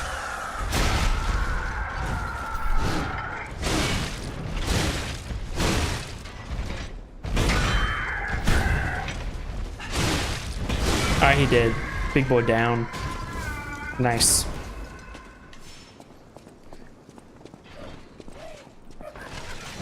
Oh, I forgot about these. I forgot about these guys. Oh, who are you? Oh god.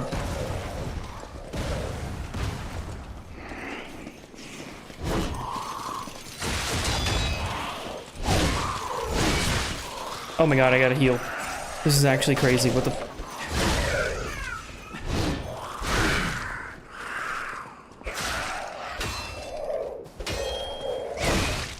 Dude. Oh my goodness. Okay.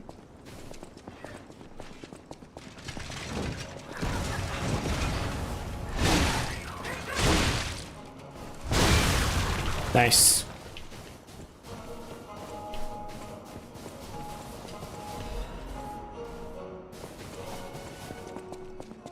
Okay.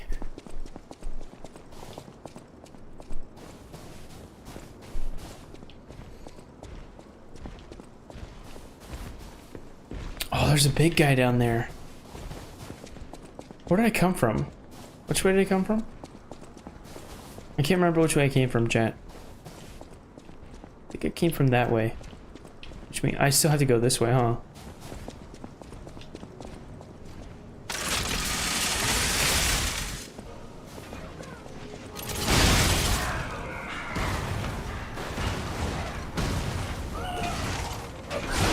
Oh, crap. Whoa, dude. Whoa! I didn't see that guy behind me.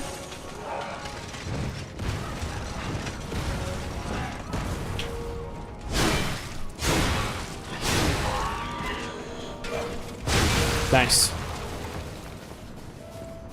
Get him. Fine.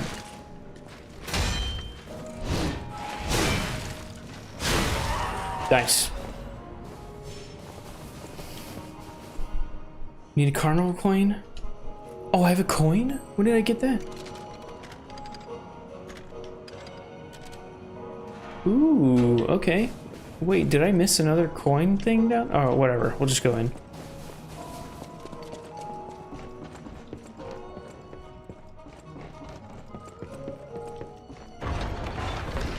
Uh-oh.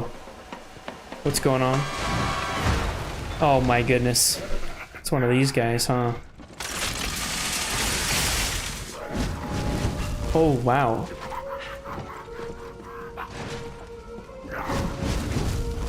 Gee, dude.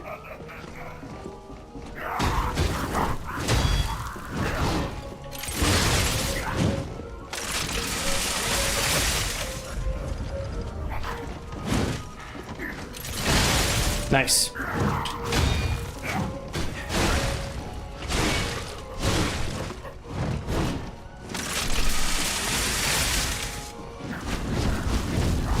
Whoa, okay.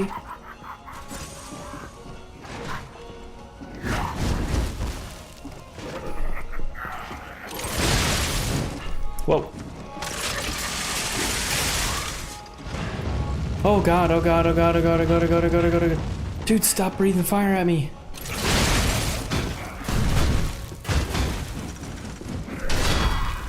Nice.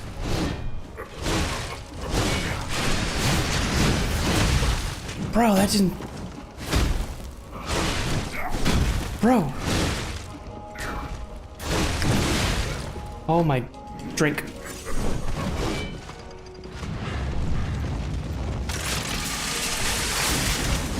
Holy. This guy's like... crazy. Okay.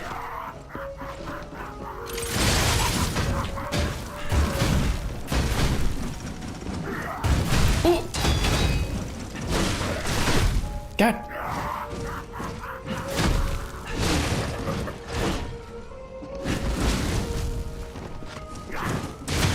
Oh God.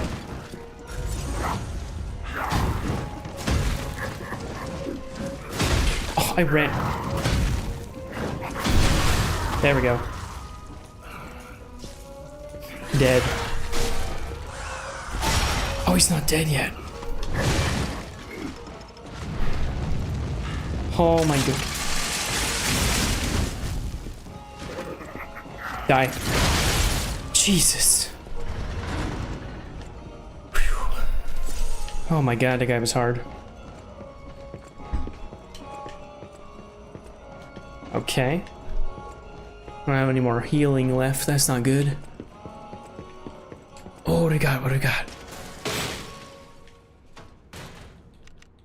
Let me drink some of these.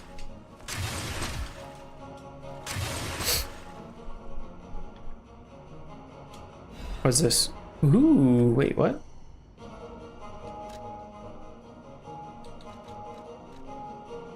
Oh, wait, hold on.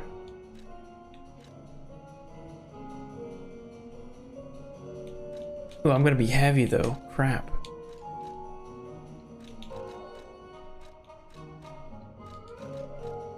Crap.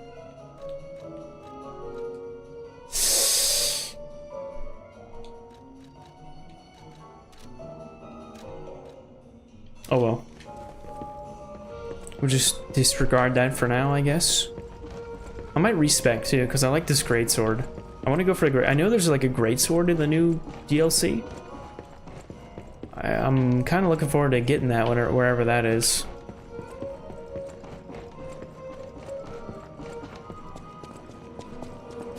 That was cool. Cool area.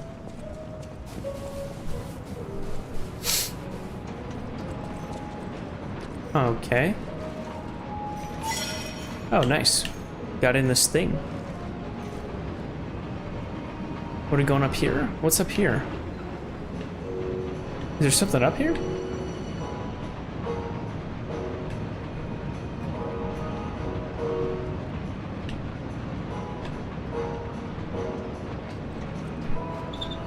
this place was prettier and happier back in the day. Yeah. It's pretty cool looking.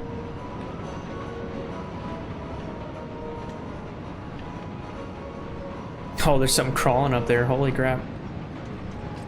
Alright, let's go down. Yup. Okay, what do we got down here?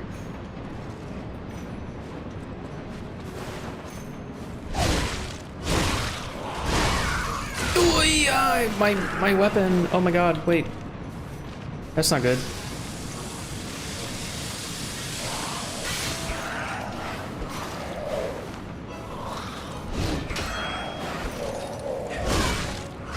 Get him. Nice. Fable Catalyst. Ergo Chunk, nice. Think there's anything over here. Alright, what's over here?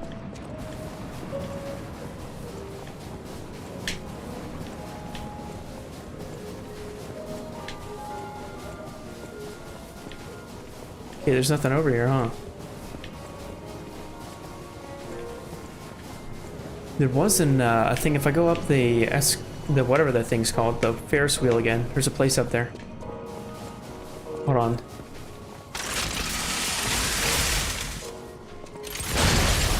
Nice. Huge. Oh. Saw blade. Nice. Oh, there's a thing on the bench. I didn't even see this.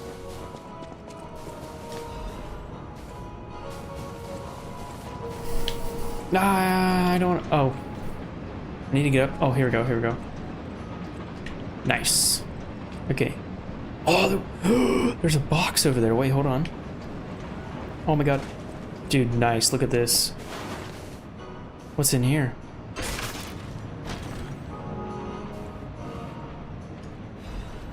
Ooh. Got a new amulet. Increases freeze resistance. Oh, that's nice. Might have to consider that. Okay, let's go back.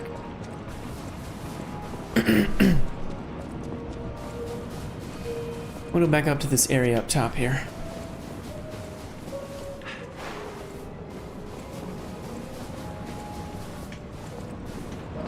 Ah, where is it?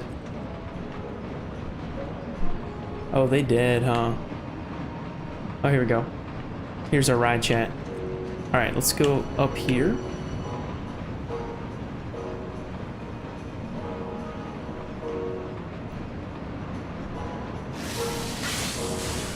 Yes, I forgot this thing has a lot less durability. Alright, let's go on here. Fight whatever this thing is down here.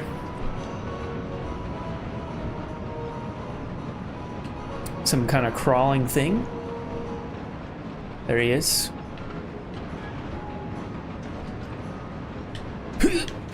Nice. Alright, I don't know what he is. I'm gonna kill him. Oh, there's an ambush. Okay. Oh, it's behind me too. Crap.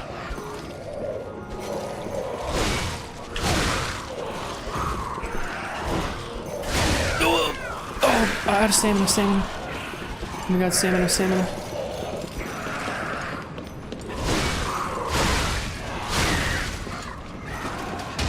Ooh. Guy hits hard. Ooh. Well, that was an ambush. Oh, here we go. Oh, we got Zoo Tram Station key.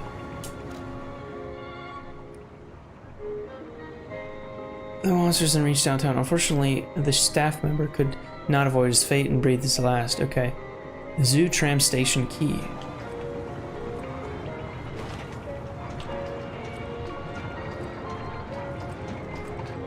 Oh, look at this. Oh!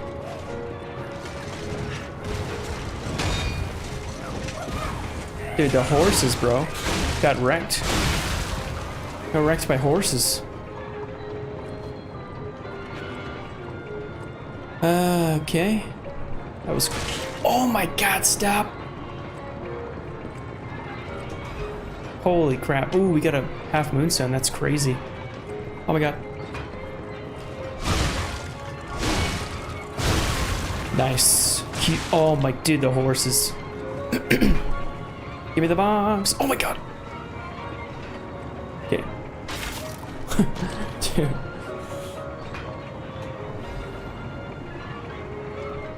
Oh, we got her shoes.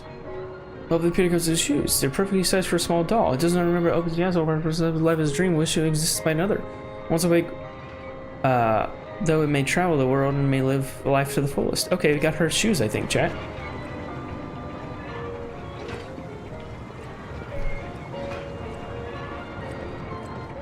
Nice. Oh god.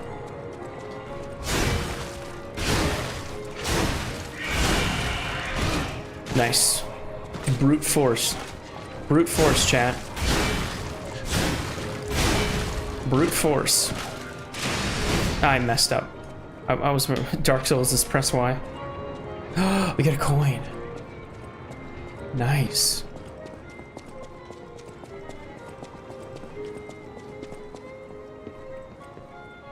Oh, there's a merchant. Nice, sharp pipe. That's gonna come in handy. You do the merchant, dude. Oh, if it isn't a stalker. Play acting the hero who saves the world, huh? Meanwhile, I have chosen instead to simply look upon this ruined world from this grand little vantage point. Really add some zest and extravagance to my tea time. But this situation really hasn't helped the costs of my already expensive hobby. So, a transaction is always welcome. Purchase? What does he got? Ooh, it's pretty nice. While locked on the target, changes the dodge motion to a roll motion. Okay, it's like changes to Dark Souls basically.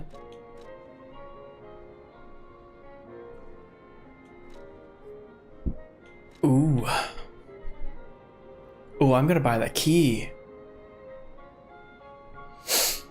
Its head bears the mark of the Black Rabbit Brotherhood. A key to the many hideouts prepared by the Black Rabbit Brotherhood in various areas. Ooh, this is gonna be useful. We should buy this, chat. I'm gonna buy this. It's probably gonna go. Oh, that's $10,000.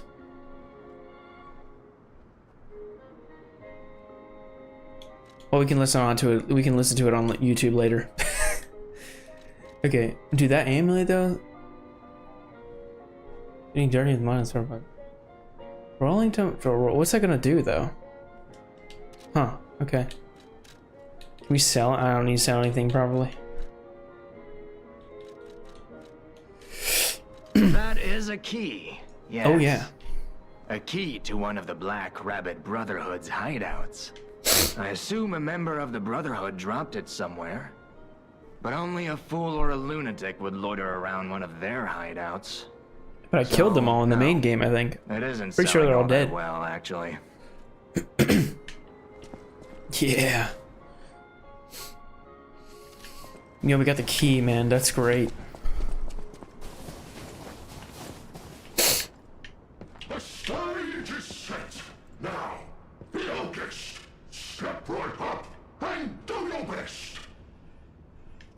Oh my god. Wait, what's over here? Hold on. We didn't check this gate out before I go somewhere. Yeah, we got the zoo key, man. Nice. Ooh, I want to open this door. Guy's scary.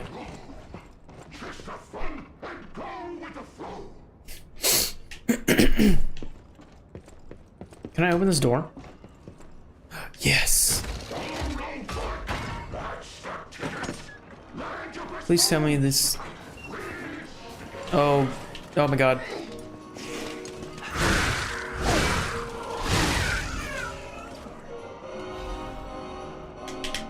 Okay. Oh, those are just spawn for. I think this is the shortcut. I think we just unlocked a shortcut. Yeah. Oh yeah, we did. Nice.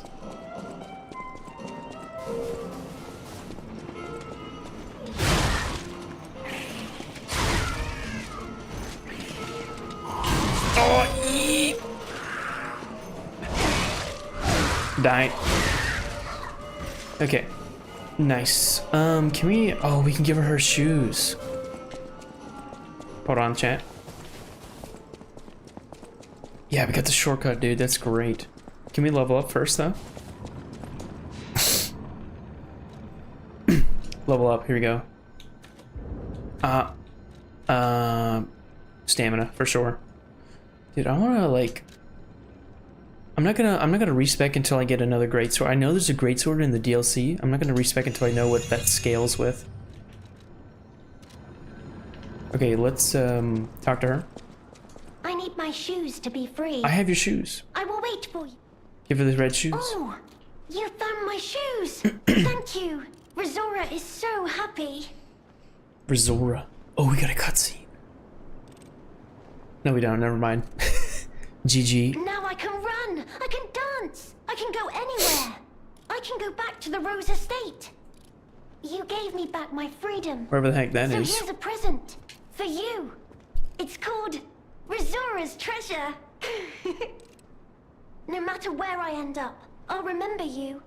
The friend who helped free Rizora. What am I getting? I'll go to the Rose Estate now. With each step the shoes and I take, I'll think of you. My new friend. Okay.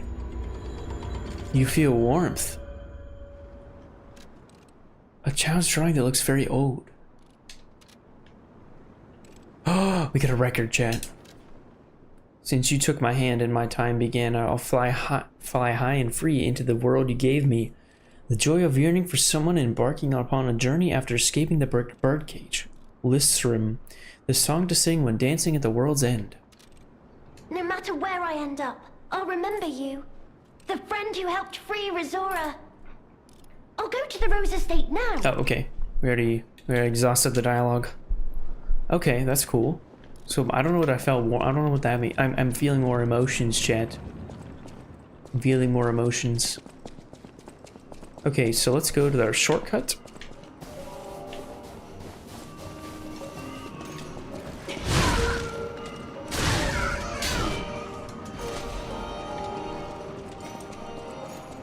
Nice. Get wrecked. Where's the other? Oh, there it is.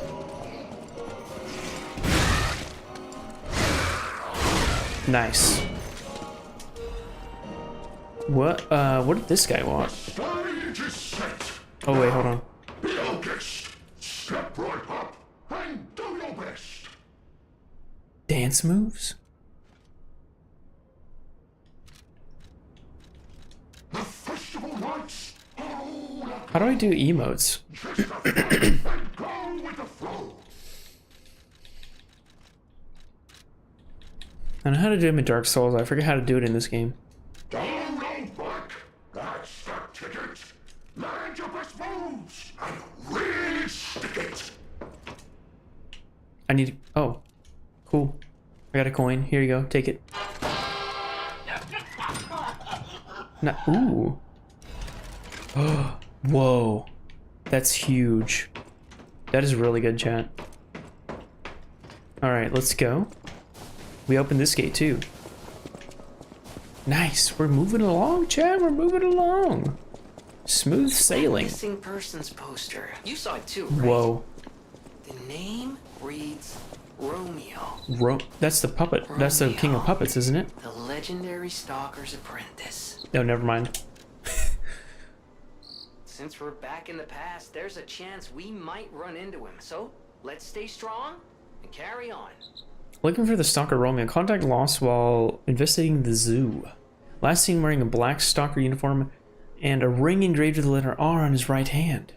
The individual and any individual with pertinent information or related clues that may lead to the current location of this individual, please come to the hotel downtown in downtown Krat. Ask for the stalker Leah when you arrive. Salzburg boards being okay. Can we do that now? I don't think so. Let me do this. Okay. Cool. All right, that was kind of cool area.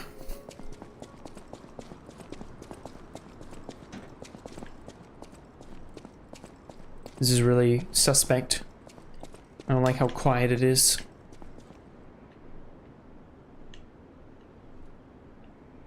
Whoa, this is kind of cool, this area. Ooh, we got the door open. What's in here? Oh, Stargazer dice. Always a good sign. Everybody's dead as usual. Hello? Oh. Is someone there? Hello? Hello? Hello, mate. Can I get a bottle of water? Da da da da da da. How much do we need to level up? I think I have a one. Shut up. Someone there? Shut up. I'm leveling up, lady. 23,000. Need like 17,000 more. Wait, how much does it scale with, by the way? Motivity and technique. Hello? Shut up. Is someone there?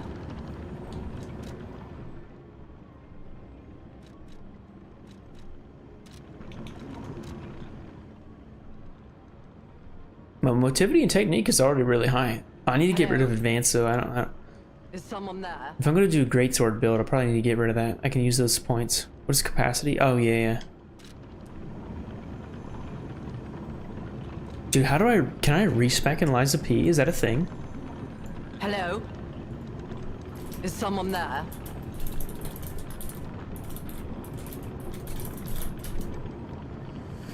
Yes, you can respec in Liza P. You can reset your level, P organ, and Legion armor upgrades. This is done by interacting with the Sanctress of Mercy statue, which is accessible after reaching chapter 6, 7, and completing the Great Exhibition area. I've already done that. I've beaten the game.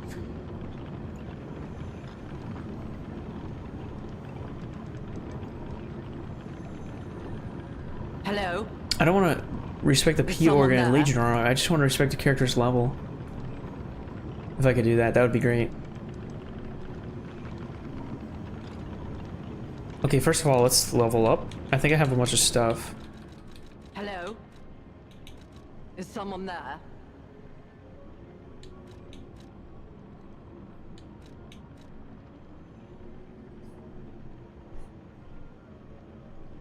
Oh, that has 25,000 ergo. That's insane. Hello? Is someone there? I'm gonna use this really quick.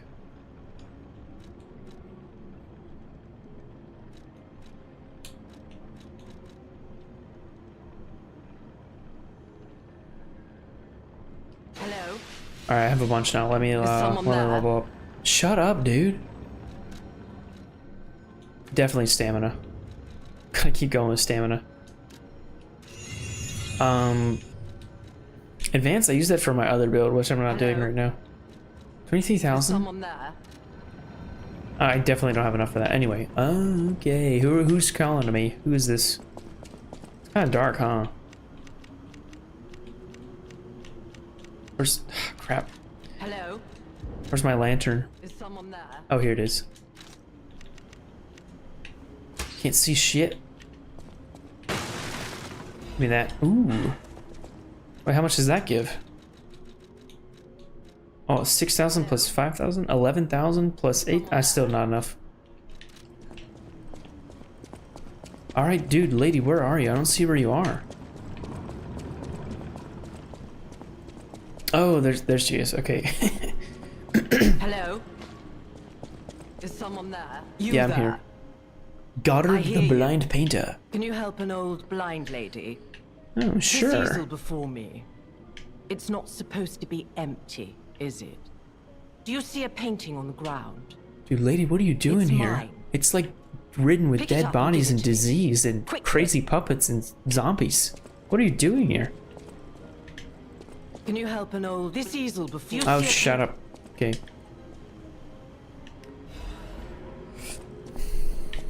Even though I can't see, I can tell from the feel of the canvas. Oh, thank the heavens. This is my painting. It is very precious to me. There's nothing on it. Since losing my sight, this piece has given me courage. I'm sure you would love to hear my story. No, not really. I just want to go. Once, but I'll listen, sure, I was why a not? high-ranking alchemist with a dream and a purpose. I dedicated my life to the cause of human evolution. Unfortunately, I suffered an accident in the laboratory. The incident damaged my eyes. I could no longer work. But the accident turned out to be a blessing. Stumbling in the dark, I found a painting that revealed the path of truth through art. What do you think? What do you see when you look at my painting? It's empty. Oh, I gotta lie? Uh-oh. It's just a blank canvas. Incredible. It's really... I'm gonna lie. You have a good eye. This painting inspired me greatly. Bro, there's nothing I there. lost my sight, but I see the path I must walk. You know, the world is a dark, cold, and isolating place. However, I am attuned. I tread the path. I will find the light. Sure, lady. Whatever you want. That illuminates art. Whatever you say, lady. You feel warmth? Okay. I guess because I lied? I can lie. Because I'm a human puppet. Kinda. I tread the path. Okay, shut up. Alright, let's go in here. Get on the tram.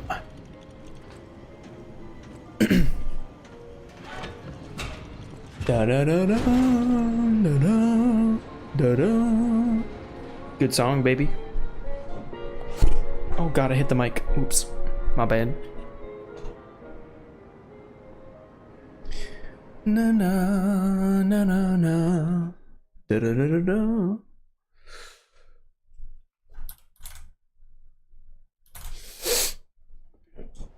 Ooh, cutscene.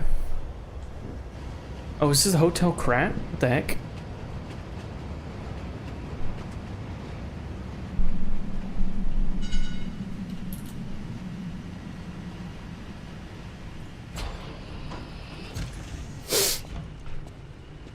What was that, a cat? Dude, it's a kitty. I love kitties. Dude, what the... Where's that cat?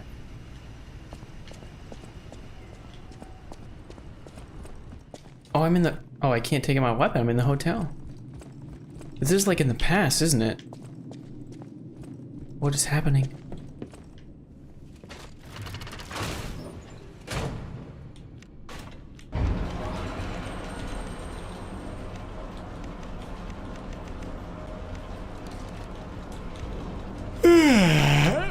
What is this? Oh, I don't want that.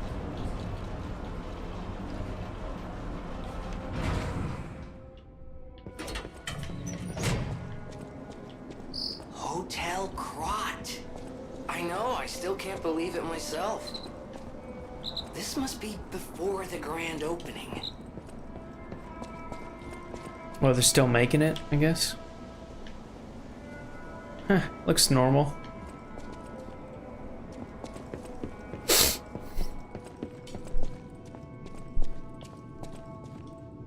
Ooh. Use. Oh, I'm good.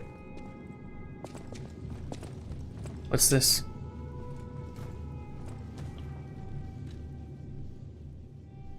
Change. Access save shape members of the what? Oh. Weird. Okay. What's in here?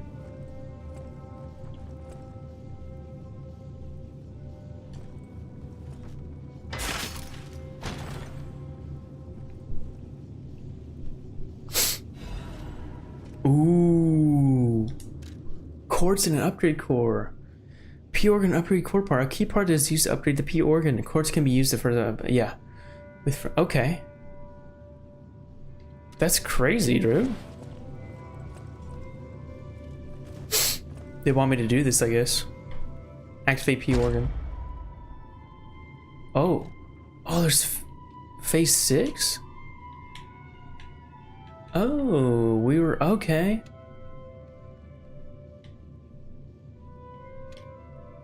I see. I have 1 quartz. Oh, I already have stuff on phase 6. Oh, I didn't even know. Added belt slots. Okay. Added weapons. Perfect guard weapon durability recovery. Oh. Increased staggerable window. Yeah, this is... I need to do this. Yeah. I never use a cube. What does the cube do again, chat? What does the cube in Liza P do?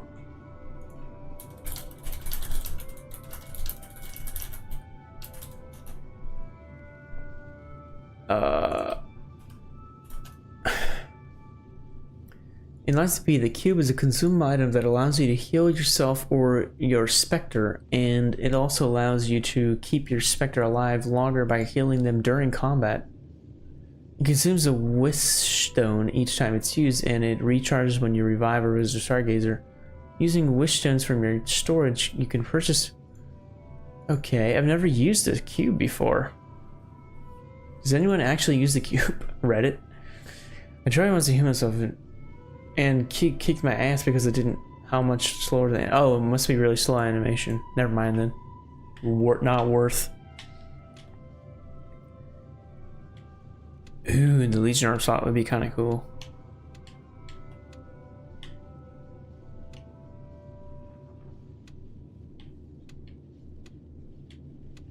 I don't use cubes at all. Okay, these are all like complete. I'm gonna do the stagger thing, I think. Yeah, I have a thing, so I'm gonna do this. Okay. So we can't do that. We can't do this. We can do this though.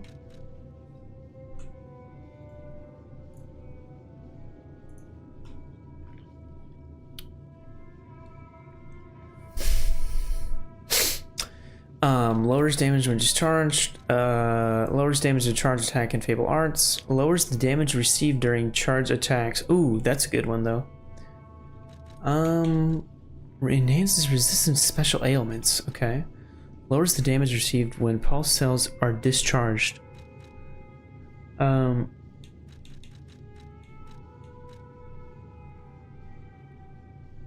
Okay, I might do this one, but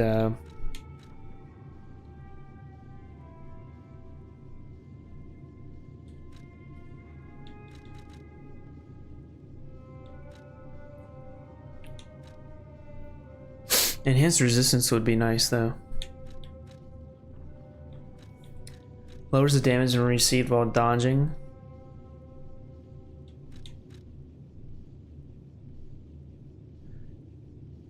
Ooh, that's a good one too. Deflection recovery. Oh, they're all really good. What do I do?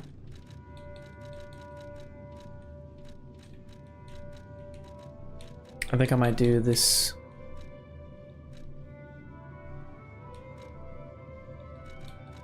I do the damage of charge, lowers the damage of charge attack.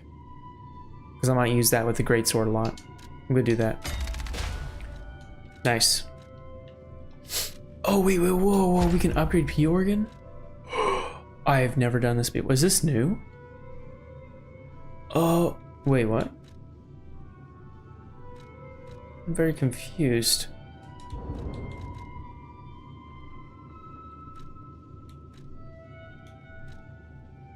Oh, I should have used it on this, shouldn't I? Oh, whoops. Crap.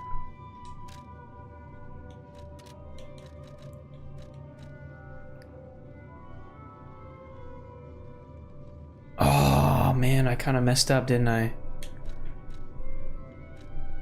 Wait.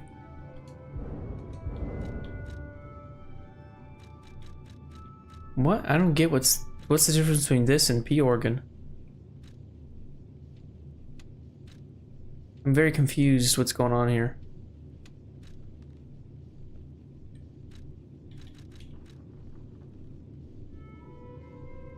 Lord, what? I can't test it out now, can I? Because I don't have a quartz. I used it by accident. Lowers charge attack. Wait. Can we load? Can we load our previous save really quick?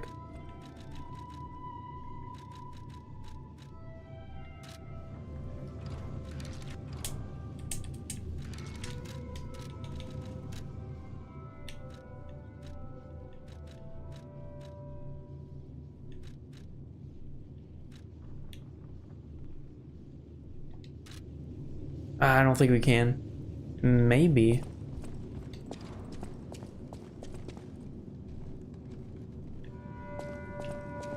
Okay, whatever. It's fine. Repair a broken guidance. Okay, weird. Upgrade weapon? Oh, we can do this in... Basically, we don't have to go back in time anymore. We don't have to go forward in time anymore, I should say. Okay, we can't upgrade that anymore. Dude, I want that greatsword from the DLC, the new one. Where do I get that? Oh, cutscene. Nice.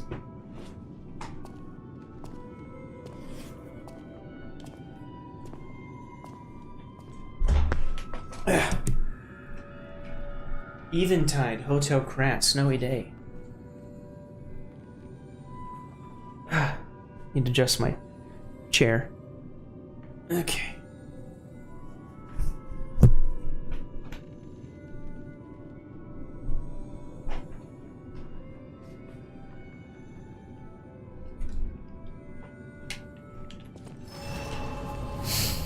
Ooh, there's a... Okay. Wait, is that the person from the, is that the girl? The main character? I think it is. Oh, we can't level up. Never mind. GG. What's this? Okay. My dearest Geppetto, it's my duty to bring you the regrettable news of Camille's death. Reports indicate the job was proceeding as planned as when a catastrophic chemical leak occurred, leading to the colossal mortality event. There were no survivors due to the ongoing toxicity at the site. Search and recovery operations have been called off. I cannot describe how much it pains me to deliver this news to you, my friend.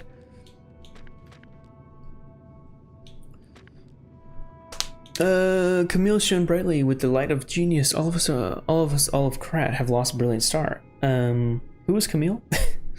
The Order will provide complete support for the funeral arrangements of Camille and her assistants. Mere currency cannot ever equal the friendship Camille showed us, but we hope you will accept this as a sincere gesture of sympathy for her loss.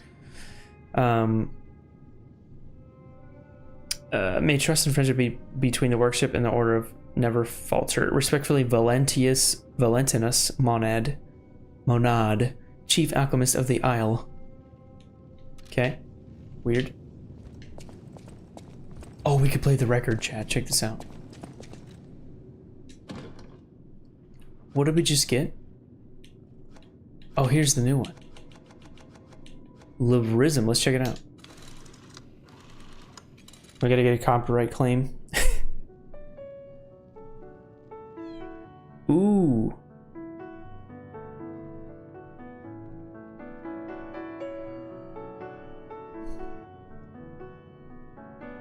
That's nice. Ooh, we got an accordion.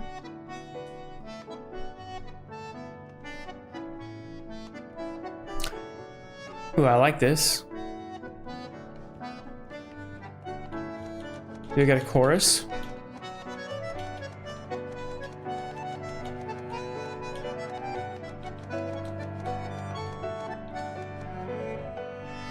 It's pretty cool. I'm worried about a copyright claim. I'm gonna stop. Oh, how do I stop?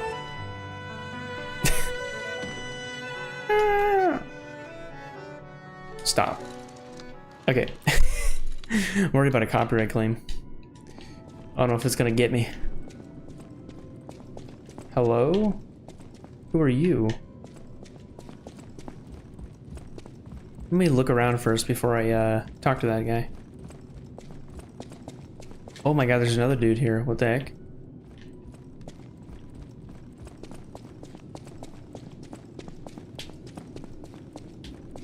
Here we go. Check this out. Ooh, letter from an old friend. The damned geezer known as the head of the workshop. We're still friends.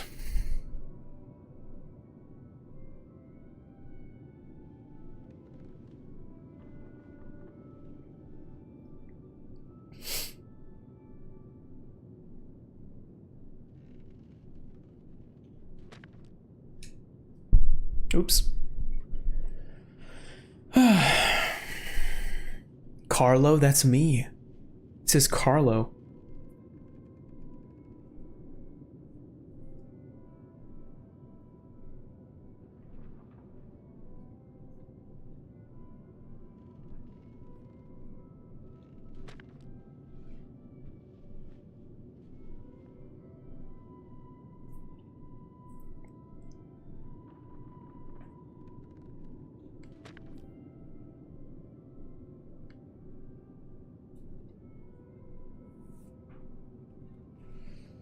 Okay, Geppetto.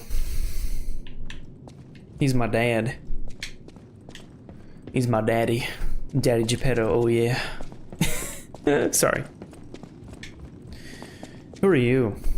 Oh, goodness. A new face appears. How do things fare outside, Master Stalker? Not good. Let me introduce Everybody's myself. dead. I am Klaus, merchant Hi, extraordinaire Klaus. and collector of rare ergo. Indeed, you'll be hard-pressed to find a merchant more skilled than I in the handling of all precious goods. Oh, maybe I get a weapon from him. You're lucky to find me in a place such as this. With my ergo. A rather uncouth stalker simply dumped me here and left. Ooh, the world is crumbling before our eyes, and so are people's manners, it seems. As a merchant, it is quite frustrating being stuck here inside this empty hotel. Ooh. I beg of you, regale me with news of the city when you can, and perhaps buy something, huh? Talk.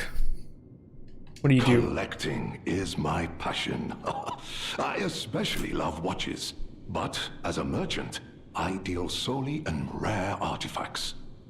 I recently got my hands on a mysterious set of ancient discs unearthed in the ruins. I was taking them to the Rose Estate for an exclusive showcase, but I lost them all in transit due to the chaos engulfing the city. If it wasn't for my injured back, I'd be out searching for them right now. I say, if you find any of my ancient discs, I will reward you handsomely. About the red-haired stalker. Oh, that person.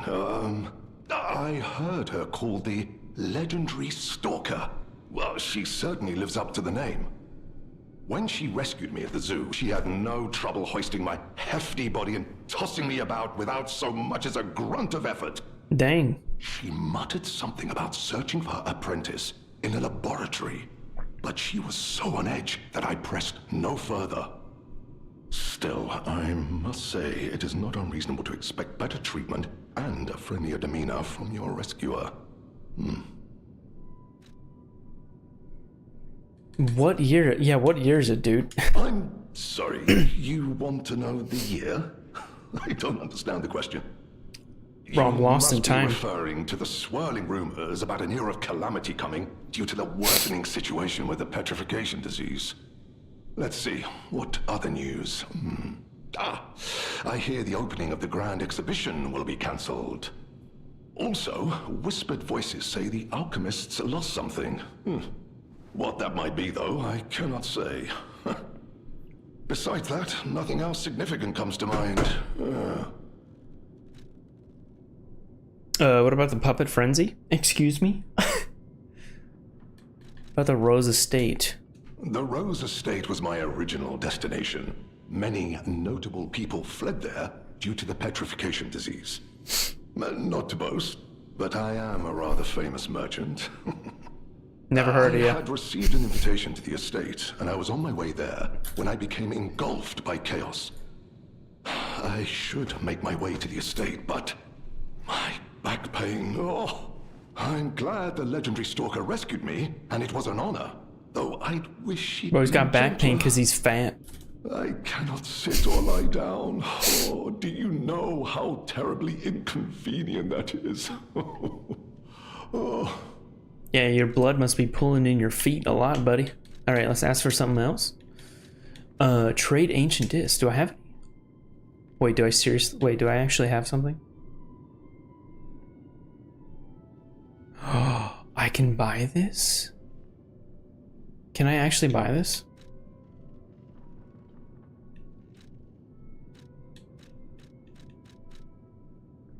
What? Ooh, oh, I see. Wait. Ooh. A mask?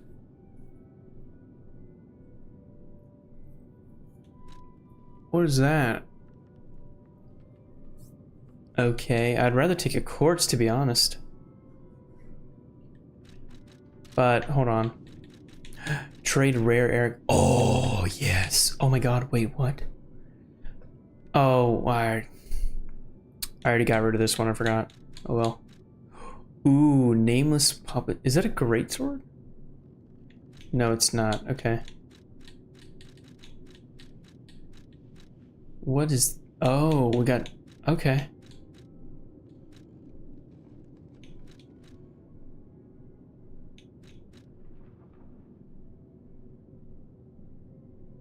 Ooh. Oh, I don't have that. Never mind. I see. I think I took the amulet instead of that one. Macabre.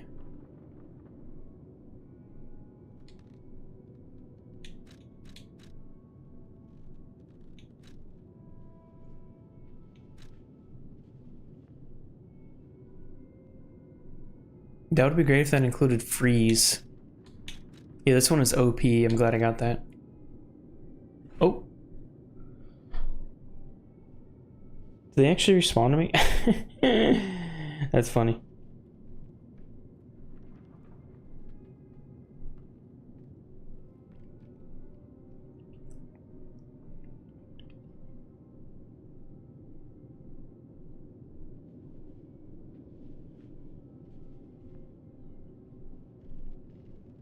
I actually liked my... Okay, never mind. I'm just looking... I got an unexpected reaction to a post I made on Facebook.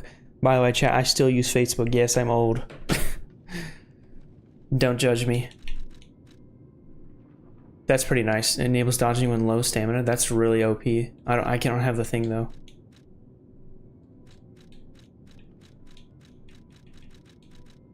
Puppet devouring green hunters. Can I actually do that boss fight again and get that? That would be great. This thing is OP. Dude, I want the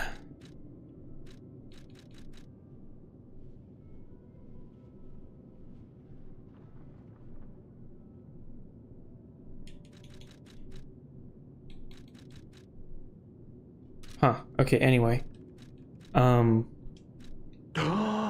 I cannot believe my eyes. You Oh. found one of my discs. What did I do? I'm touched, truly. Collecting may seem a silly thing to you, but this simple act connects me deeply to the larger world. Just imagine, who were the ancient beings who engraved these discs? Did they worship a god, curse a devil? Or had they endured dark times as we have and sought the solace of an angel? Imagining others reaching just noticed the light piano's after a not dark here. night gives me hope this nightmare will end. Now, if you find more discs, I will offer you other valuable rewards in exchange. Nice. Cool. As a merchant, it is quite frustrating me. Okay. Let me talk to this person here. Well, a stalker. Or so I Oh, it's a assume, cat. Wait, I judging want to by pet the your kitty. Attire and demeanor. And yet your face is unknown to me. Ridiculous. You're a sweeper, perhaps? But no matter. No matter. Young fools say that we are adversaries, but in truth, our relationship is not that hostile. I do so look forward to working with you. Ooh. Grindstone coating Have you capsule. something to say? Whatever that does. About the red-haired stalker. Red hair. Red hair. Could you be speaking of Leia Florence? Kitty! Why didn't you say Kitty! so? If you're looking for the Look at the kitty, legendary Chad. stalker, you should just come out with it. But, if I may ask, what could you possibly want with a living legend? To help her? Just curious about the... Help her, you say? Interesting. Choices. Yes, she was here. But she took that lift, headed down. Simply said she had something to take care of, but heaven knows what that could be. Perhaps she's gone to slay that poor, crazed lunatic. The one afflicted with the petrification disease. She is the legendary stalker after all. There's a reason they say only merciful death remains in her wake. Just curious about the legendary stalker. Oh, nice. It lets me do the dog. Tale of the blood artist. Just one of the monikers of a murderous puppet that targeted only the upper crust of society. It was a dreadful affair. Many a stalker tried to apprehend the blood artist, only to die by his blade. But he was no match for one in particular, who took him down on her own. The stalker not only beat the blood artist in single combat, but she utterly dismantled him. And she goes by the rather pedestrian name, Leia Florence. Though most everyone just calls her by the loftier moniker, the legendary stalker. Cool. Romeo. Romeo? Never heard of him. Oh, the sidekick. The legendary stalker's young apprentice, I suppose. He could be the reason she's been so, on edge of late.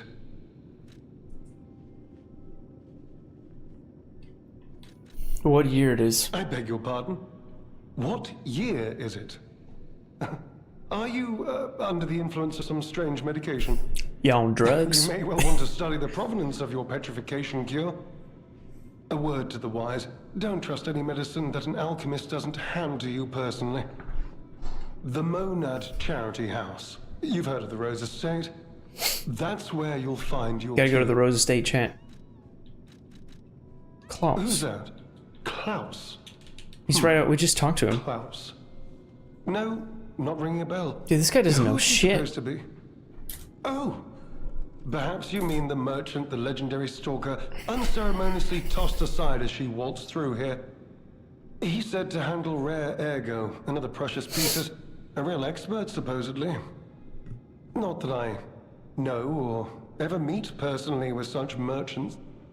For someone in my position, even sharing a meal can cause, misunderstandings. Cool. If you're looking for the legendary stalker, she took that We lift. gotta go down a went lift chat, but I want to pet this cat first. Don't let me stop you. If you want to talk to her, follow her. Sure. Kitty! Small kitten. She peers around, curious about everything. Curious about everything in the hotel.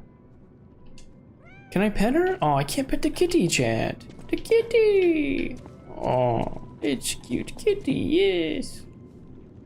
Anyway. Okay. Oh, we came from there. Alright, let's go upstairs real quick before we go down the lift. We gotta explore. Can't go that way? Okay. We'll go this way. Nothing here. Can't go that way. Okay. And, ooh, we can go this way. Aha. Nice. Greetings, letter delivered to the garden. Greetings, it's a pleasure to make your acquaintance. First, I must congratulate you on taking possession of the gold coin tree. As you may have already guessed, this precious and unique tree is a priceless treasure from the age of knights and kings. It has been safeguarded even before the alchemists of the Isle came into existence. But I digress. I suspect history may bore you, so let's proceed directly to business. My conditions are simple. Regularly secure all gold coin fruit in this carrier. While I would prefer to receive the gold coin fruit myself, I cannot delay any further, as there is someone I must find. If you ever need something, simply place a gold coin fruit in the carrier. Okay, I have a bunch of those. I have like 31. One last thing. If you are free to open and access all areas, but do not open the doors that lead to the basement. Do not forget that this agreement established before our transaction remains non-negotiable. G, Master of the Ancient Castle. I look forward to our future transaction. Okay. Weird. A carrier that dispenses goods when gold coin fruit is inserted. Okay, what do we got? Ooh.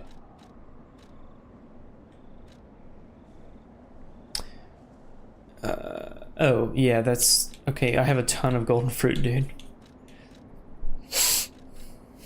Alright, what do we got? We got temporary restores HP, increased max stamina... Legion 8. Oh, Fable Charge, Spectre. I don't use those. Explode. Whoa. Okay. Set for period. For a set period of time, Spectre. Okay, I don't really use.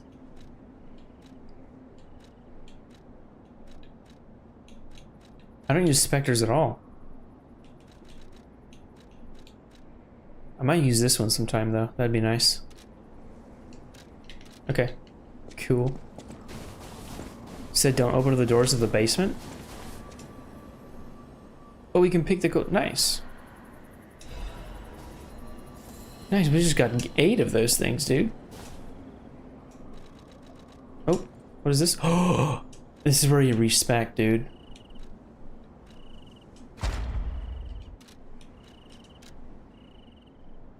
Oh, 2.5 million ergo if I respec. That's insane. It costs 4. Oh, the gold. It costs gold coin fruits. Okay. Dude, that is insane.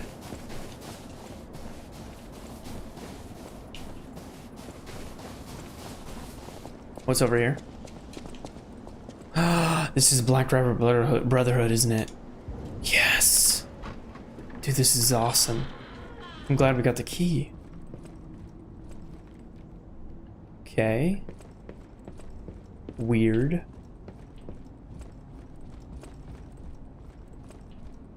What's in here? Oh, goddamn. The letter. Oh, we got an outfit, chat. Check this out. We got a new outfit. Look at this. Oops. Costume. Okay, what do we got? Ooh. Ooh, that looks cool. Oh, nice. We'll just take that off, I guess. You can't really see it anyway. Dude, that looks cool. We got a new outfit, chat. Look at that drip. Yeah. Oh. Wait, what? An ergo box has been delivered to the L of Zell's later underground facility. No issue with compensation. P.S. Little brother lost the key again in the underground facility. Scold him, big brother. Okay. I already killed all those guys. Dude, this is cool. I don't want to respec until I get that new greatsword, man. Well, technically I could. Actually, you know what? I might just do, because it only costs 4, right?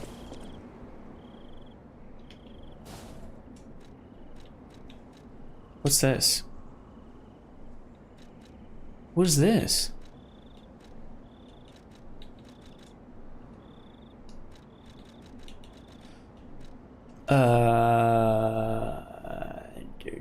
It costs 4? Okay, what do we need? Oh, we need to...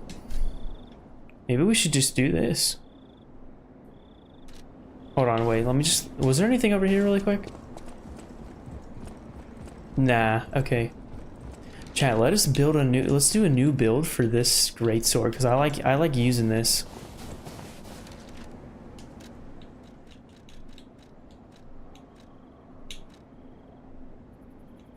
No, I should have been using... I was using the wrong thing. I should have been using the puppet one. Motivity. Oh, so this is... Wait, which one? What does this scale with? Motivity and... Technique? Okay. Do I have one that did both? Can't remember. Oh, +3 for motivity and technique. Yeah, that one's really good. I might actually change it to that.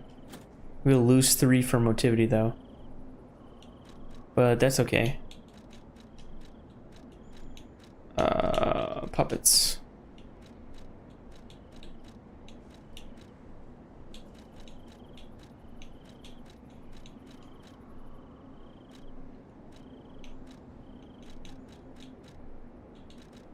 Okay, I'm doing a new build, chat. We're gonna do this. This is motivity and technique. More motivity though. Okay, cool. Investigate. Let's do it. I've never done this before. Holy crap. That is insane. Okay. What? Oh my god, we have so many things. This is crazy. Okay, oh my god. Wow. So definitely. Wait, what is the max? What is the max level? Is it 99? I'm just curious. Oh, it's 100. Okay, that's insane. Can we add? Wait, we can add ergo. Oh, dude, that's cool. That is a new. I like that new feature where you could just click in on the right stick. Okay, here we go. Oh, so it gives us like this. Okay, motivity technique. Chad, what do we? Okay, so we need vitality. Okay, capacity for sure.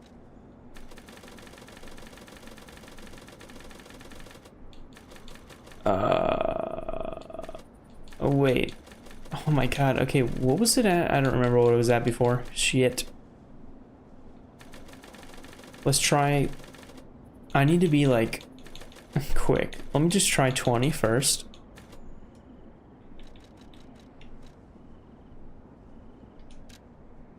Yeah. Nope. What about this? 280? You slightly have. Okay, we'll start there. Okay, so now we're back to the good capacity. We're gonna do motivity and technique. Okay, yeah, okay. How much? Okay, we have 181. What is 181 divided by 4, chat?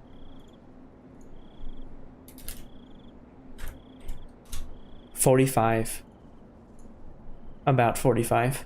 Okay, so well, this one already has 23, but okay, let's do like this at 50, bro. I'm gonna rank this. I'm gonna go crazy with this.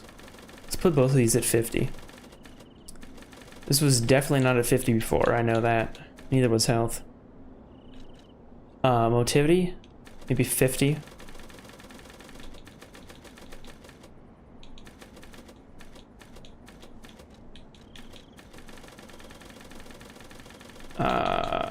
Wait, I don't even, what am I doing? Crap, what was that at? 26? It was at 23, wasn't it? Oh, yeah, it was at 23. Okay. I don't use advanced at all if I'm doing this greatsword. I can respec later, I think. How many? Wait.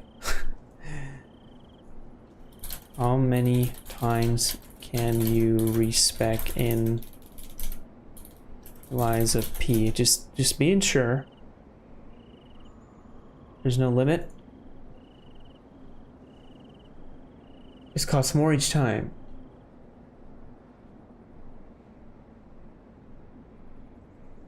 Okay. Cost 10? Highest cost is 10? Oh, we're good. We're totally good. Okay. If we make a mistake, it's fine. Ooh, we're gonna make this 50, huh? This is insane. Okay. What did I have this before? I don't even remember.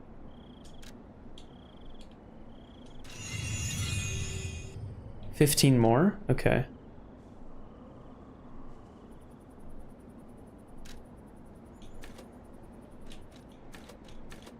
I can't even, okay, that's not gonna, I'm not gonna add that. Okay,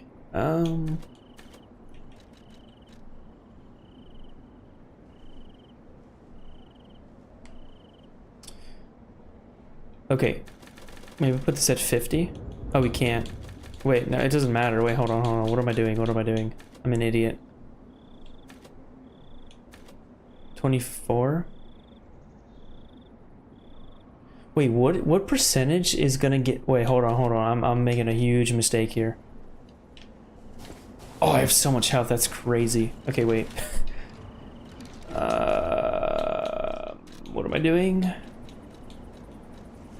What am I doing? What am I doing, chat? What am I doing? I forgot what I was doing. Can I level up here? I can't. Crap. Oh yeah. I need to change... I want to change this stuff. Can I get anything better? Oh, I can. Wait, that makes me really happy. What the fuck? That's kind of crazy. That is not even that big of a boost. Wait, what?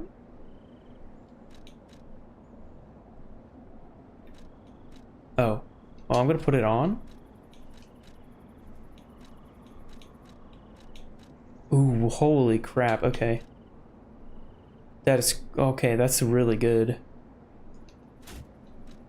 That's so heavy though, man. Wait, what am I doing here? Why is this... Oh. What was that whisper in my ear?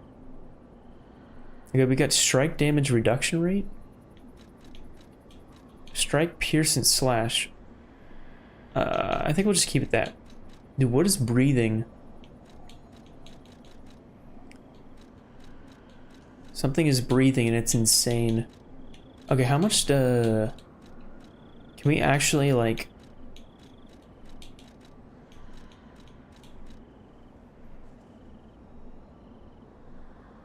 Nah. I like to have physical damage reduction rate. Okay, that's good. Dude, that is crazy.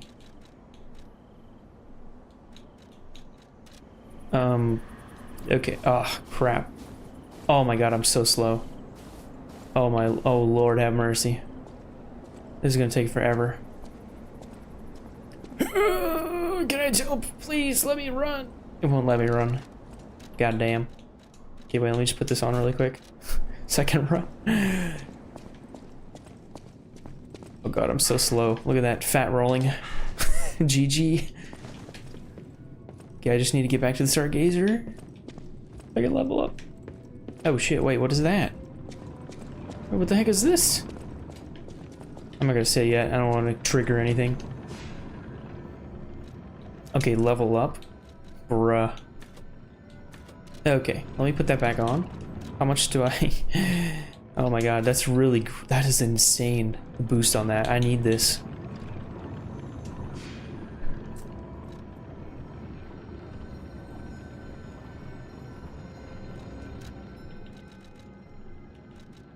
Alright, 103. That needs to be down to, what, 79? Yeah. Holy... Oh, Lord have mercy.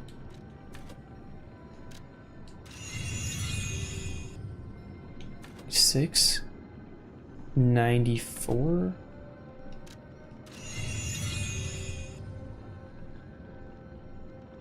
Crap. Is this gonna even work?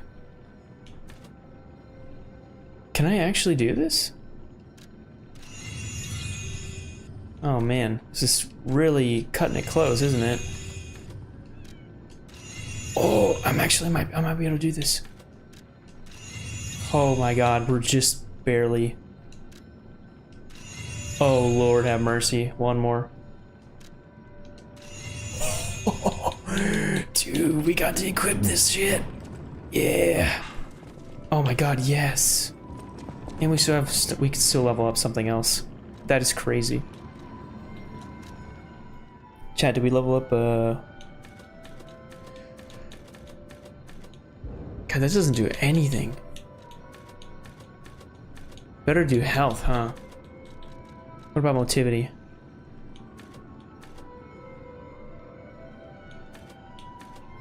Wait. What are the hard and soft caps for lies of P skills?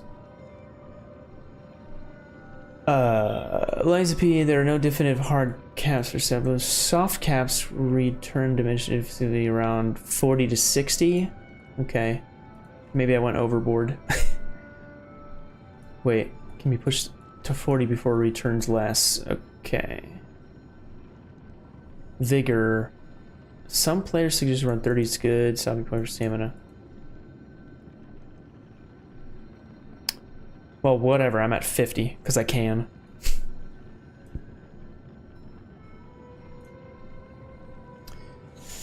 I just beat the green swamp monster. My sensor. Oh. As far as I can tell, the soft caps are 20, 40, 20, 40. Wait, what the? Oh, vitality, vigor, capacity, okay. 20. Whoa, okay. 100 for capacity? Dang. Okay, might as well do health, I guess. Oh, wait. Oh.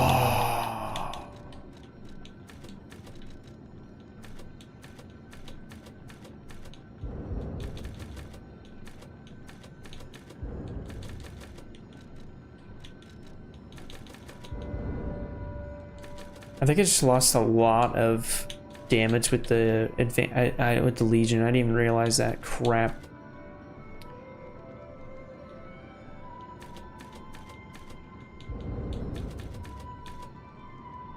That's not good.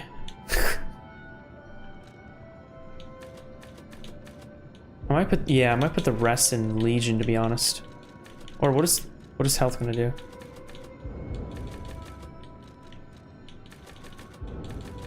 Nope.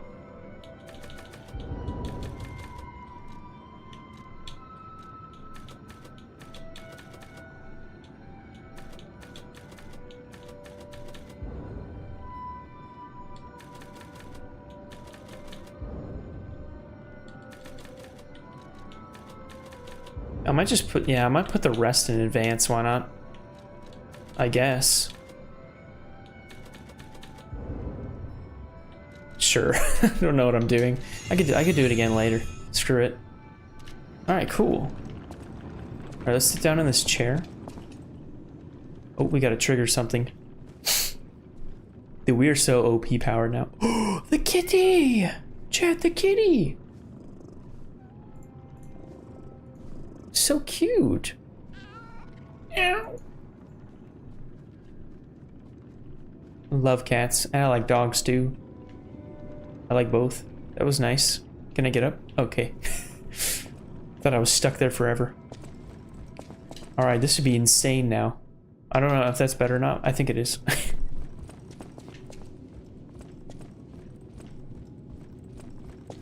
Alright, that was really cool. Alright, let's go down.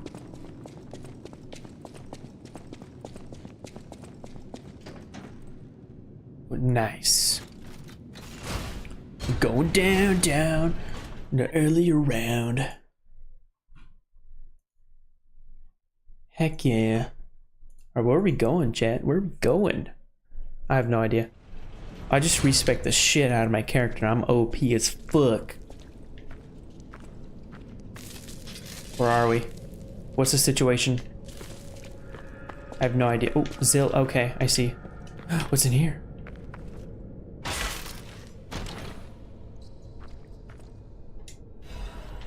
Oh, what's that? A new amulet. Hold on, chat. What does this do? Oh, +1. Wait. Oh my. No. No. I have to level up. No, man, I could almost use that. I have to level up capacity one more. Okay, next time we level up, we're gonna do the capacity so I can put that on. Literally the better version of the one I have. Where the?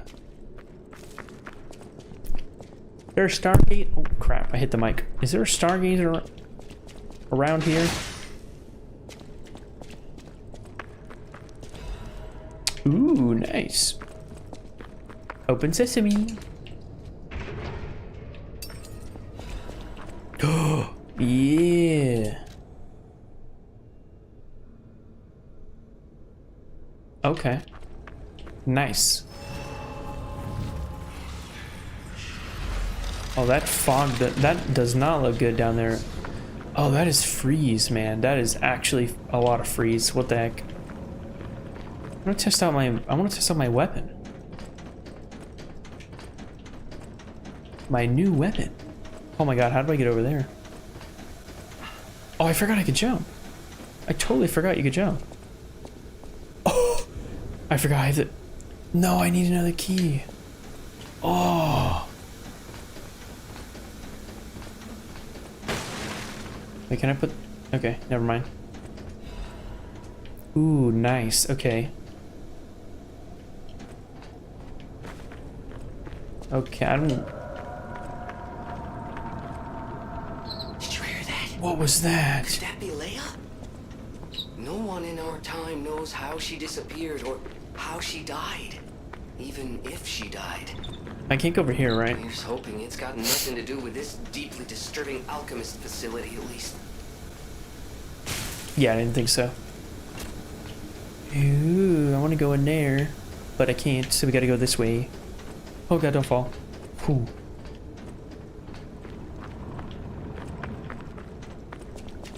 Alright, what's over here?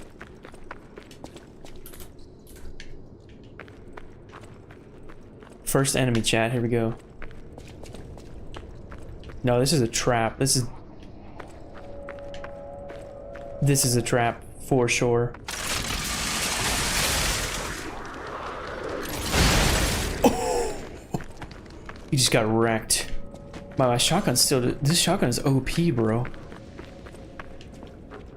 That looks like it's gonna...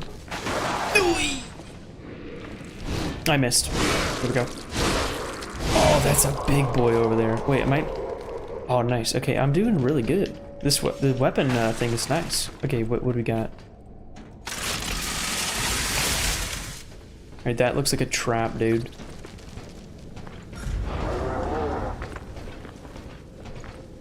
Okay. Huge.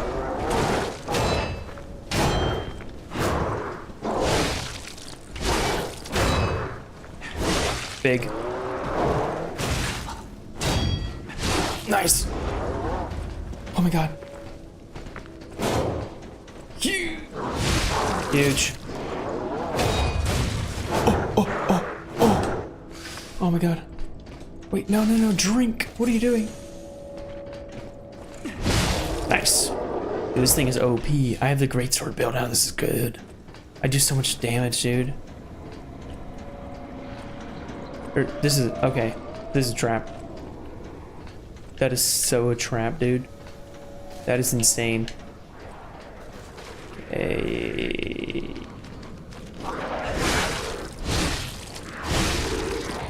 Come at me, bro.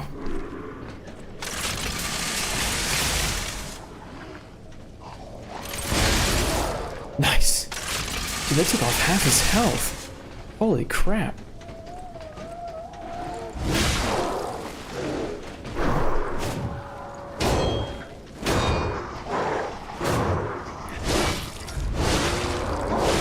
Nice.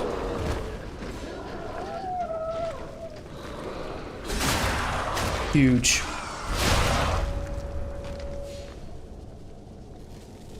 Oh, hold on, chat, 1 second.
Okay, chat. Yeah. I'm gonna have to go actually. I forgot.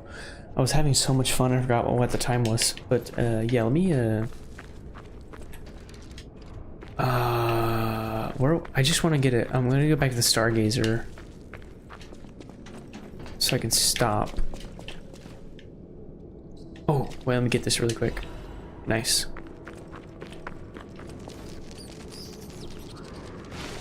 Oh my god, I'm glad I blocked. Holy crap. Okay.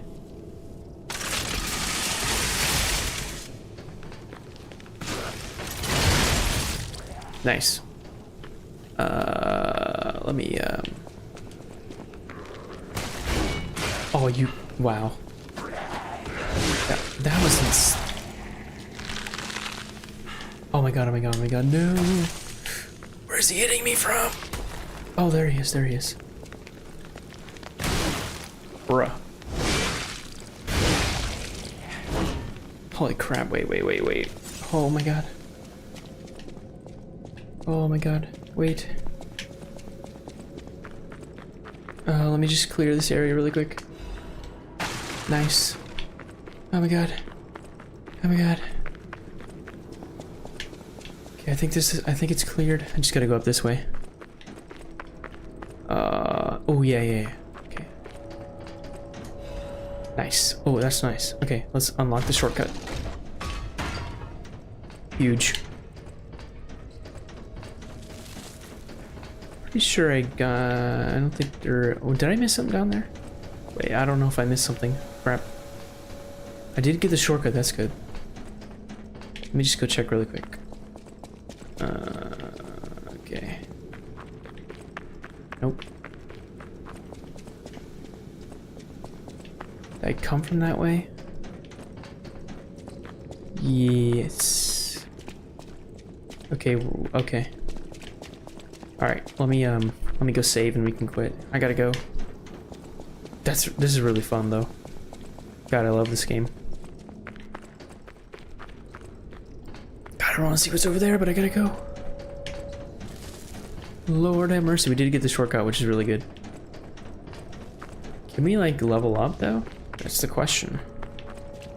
Where is the Stargazer? There it is. Alright, let me save. Can we level up? 23,000? Ooh. Wait, can I actually level up? I want to get capacity so I can get that. Can I actually do that? Oh my god.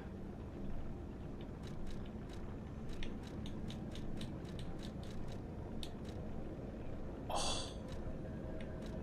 Wait, 6? Oh my god, wait, I can. I can.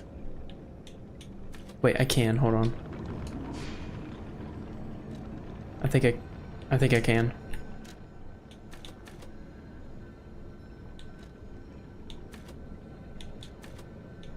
Yes. Yes, chat, we can. Oh, yes. Okay. Okay, let's put that thing on. Please tell me I can use this. Too heavy.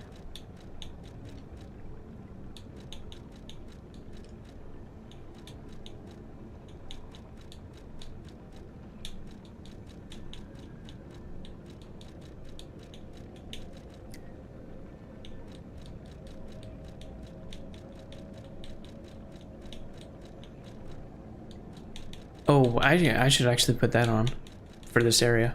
Increase freeze resistance, but for now, I'm too heavy, so I need to do this. Wait, do I really want to do that for just one amulet? Is this really worth it? Increase physical damage. Yep, it is. Okay. Let me level up. Oh, please, please do it, please. Yes. Hell yeah, baby. Oh, yes. Thank you. Okay. Alright, let's quit the game.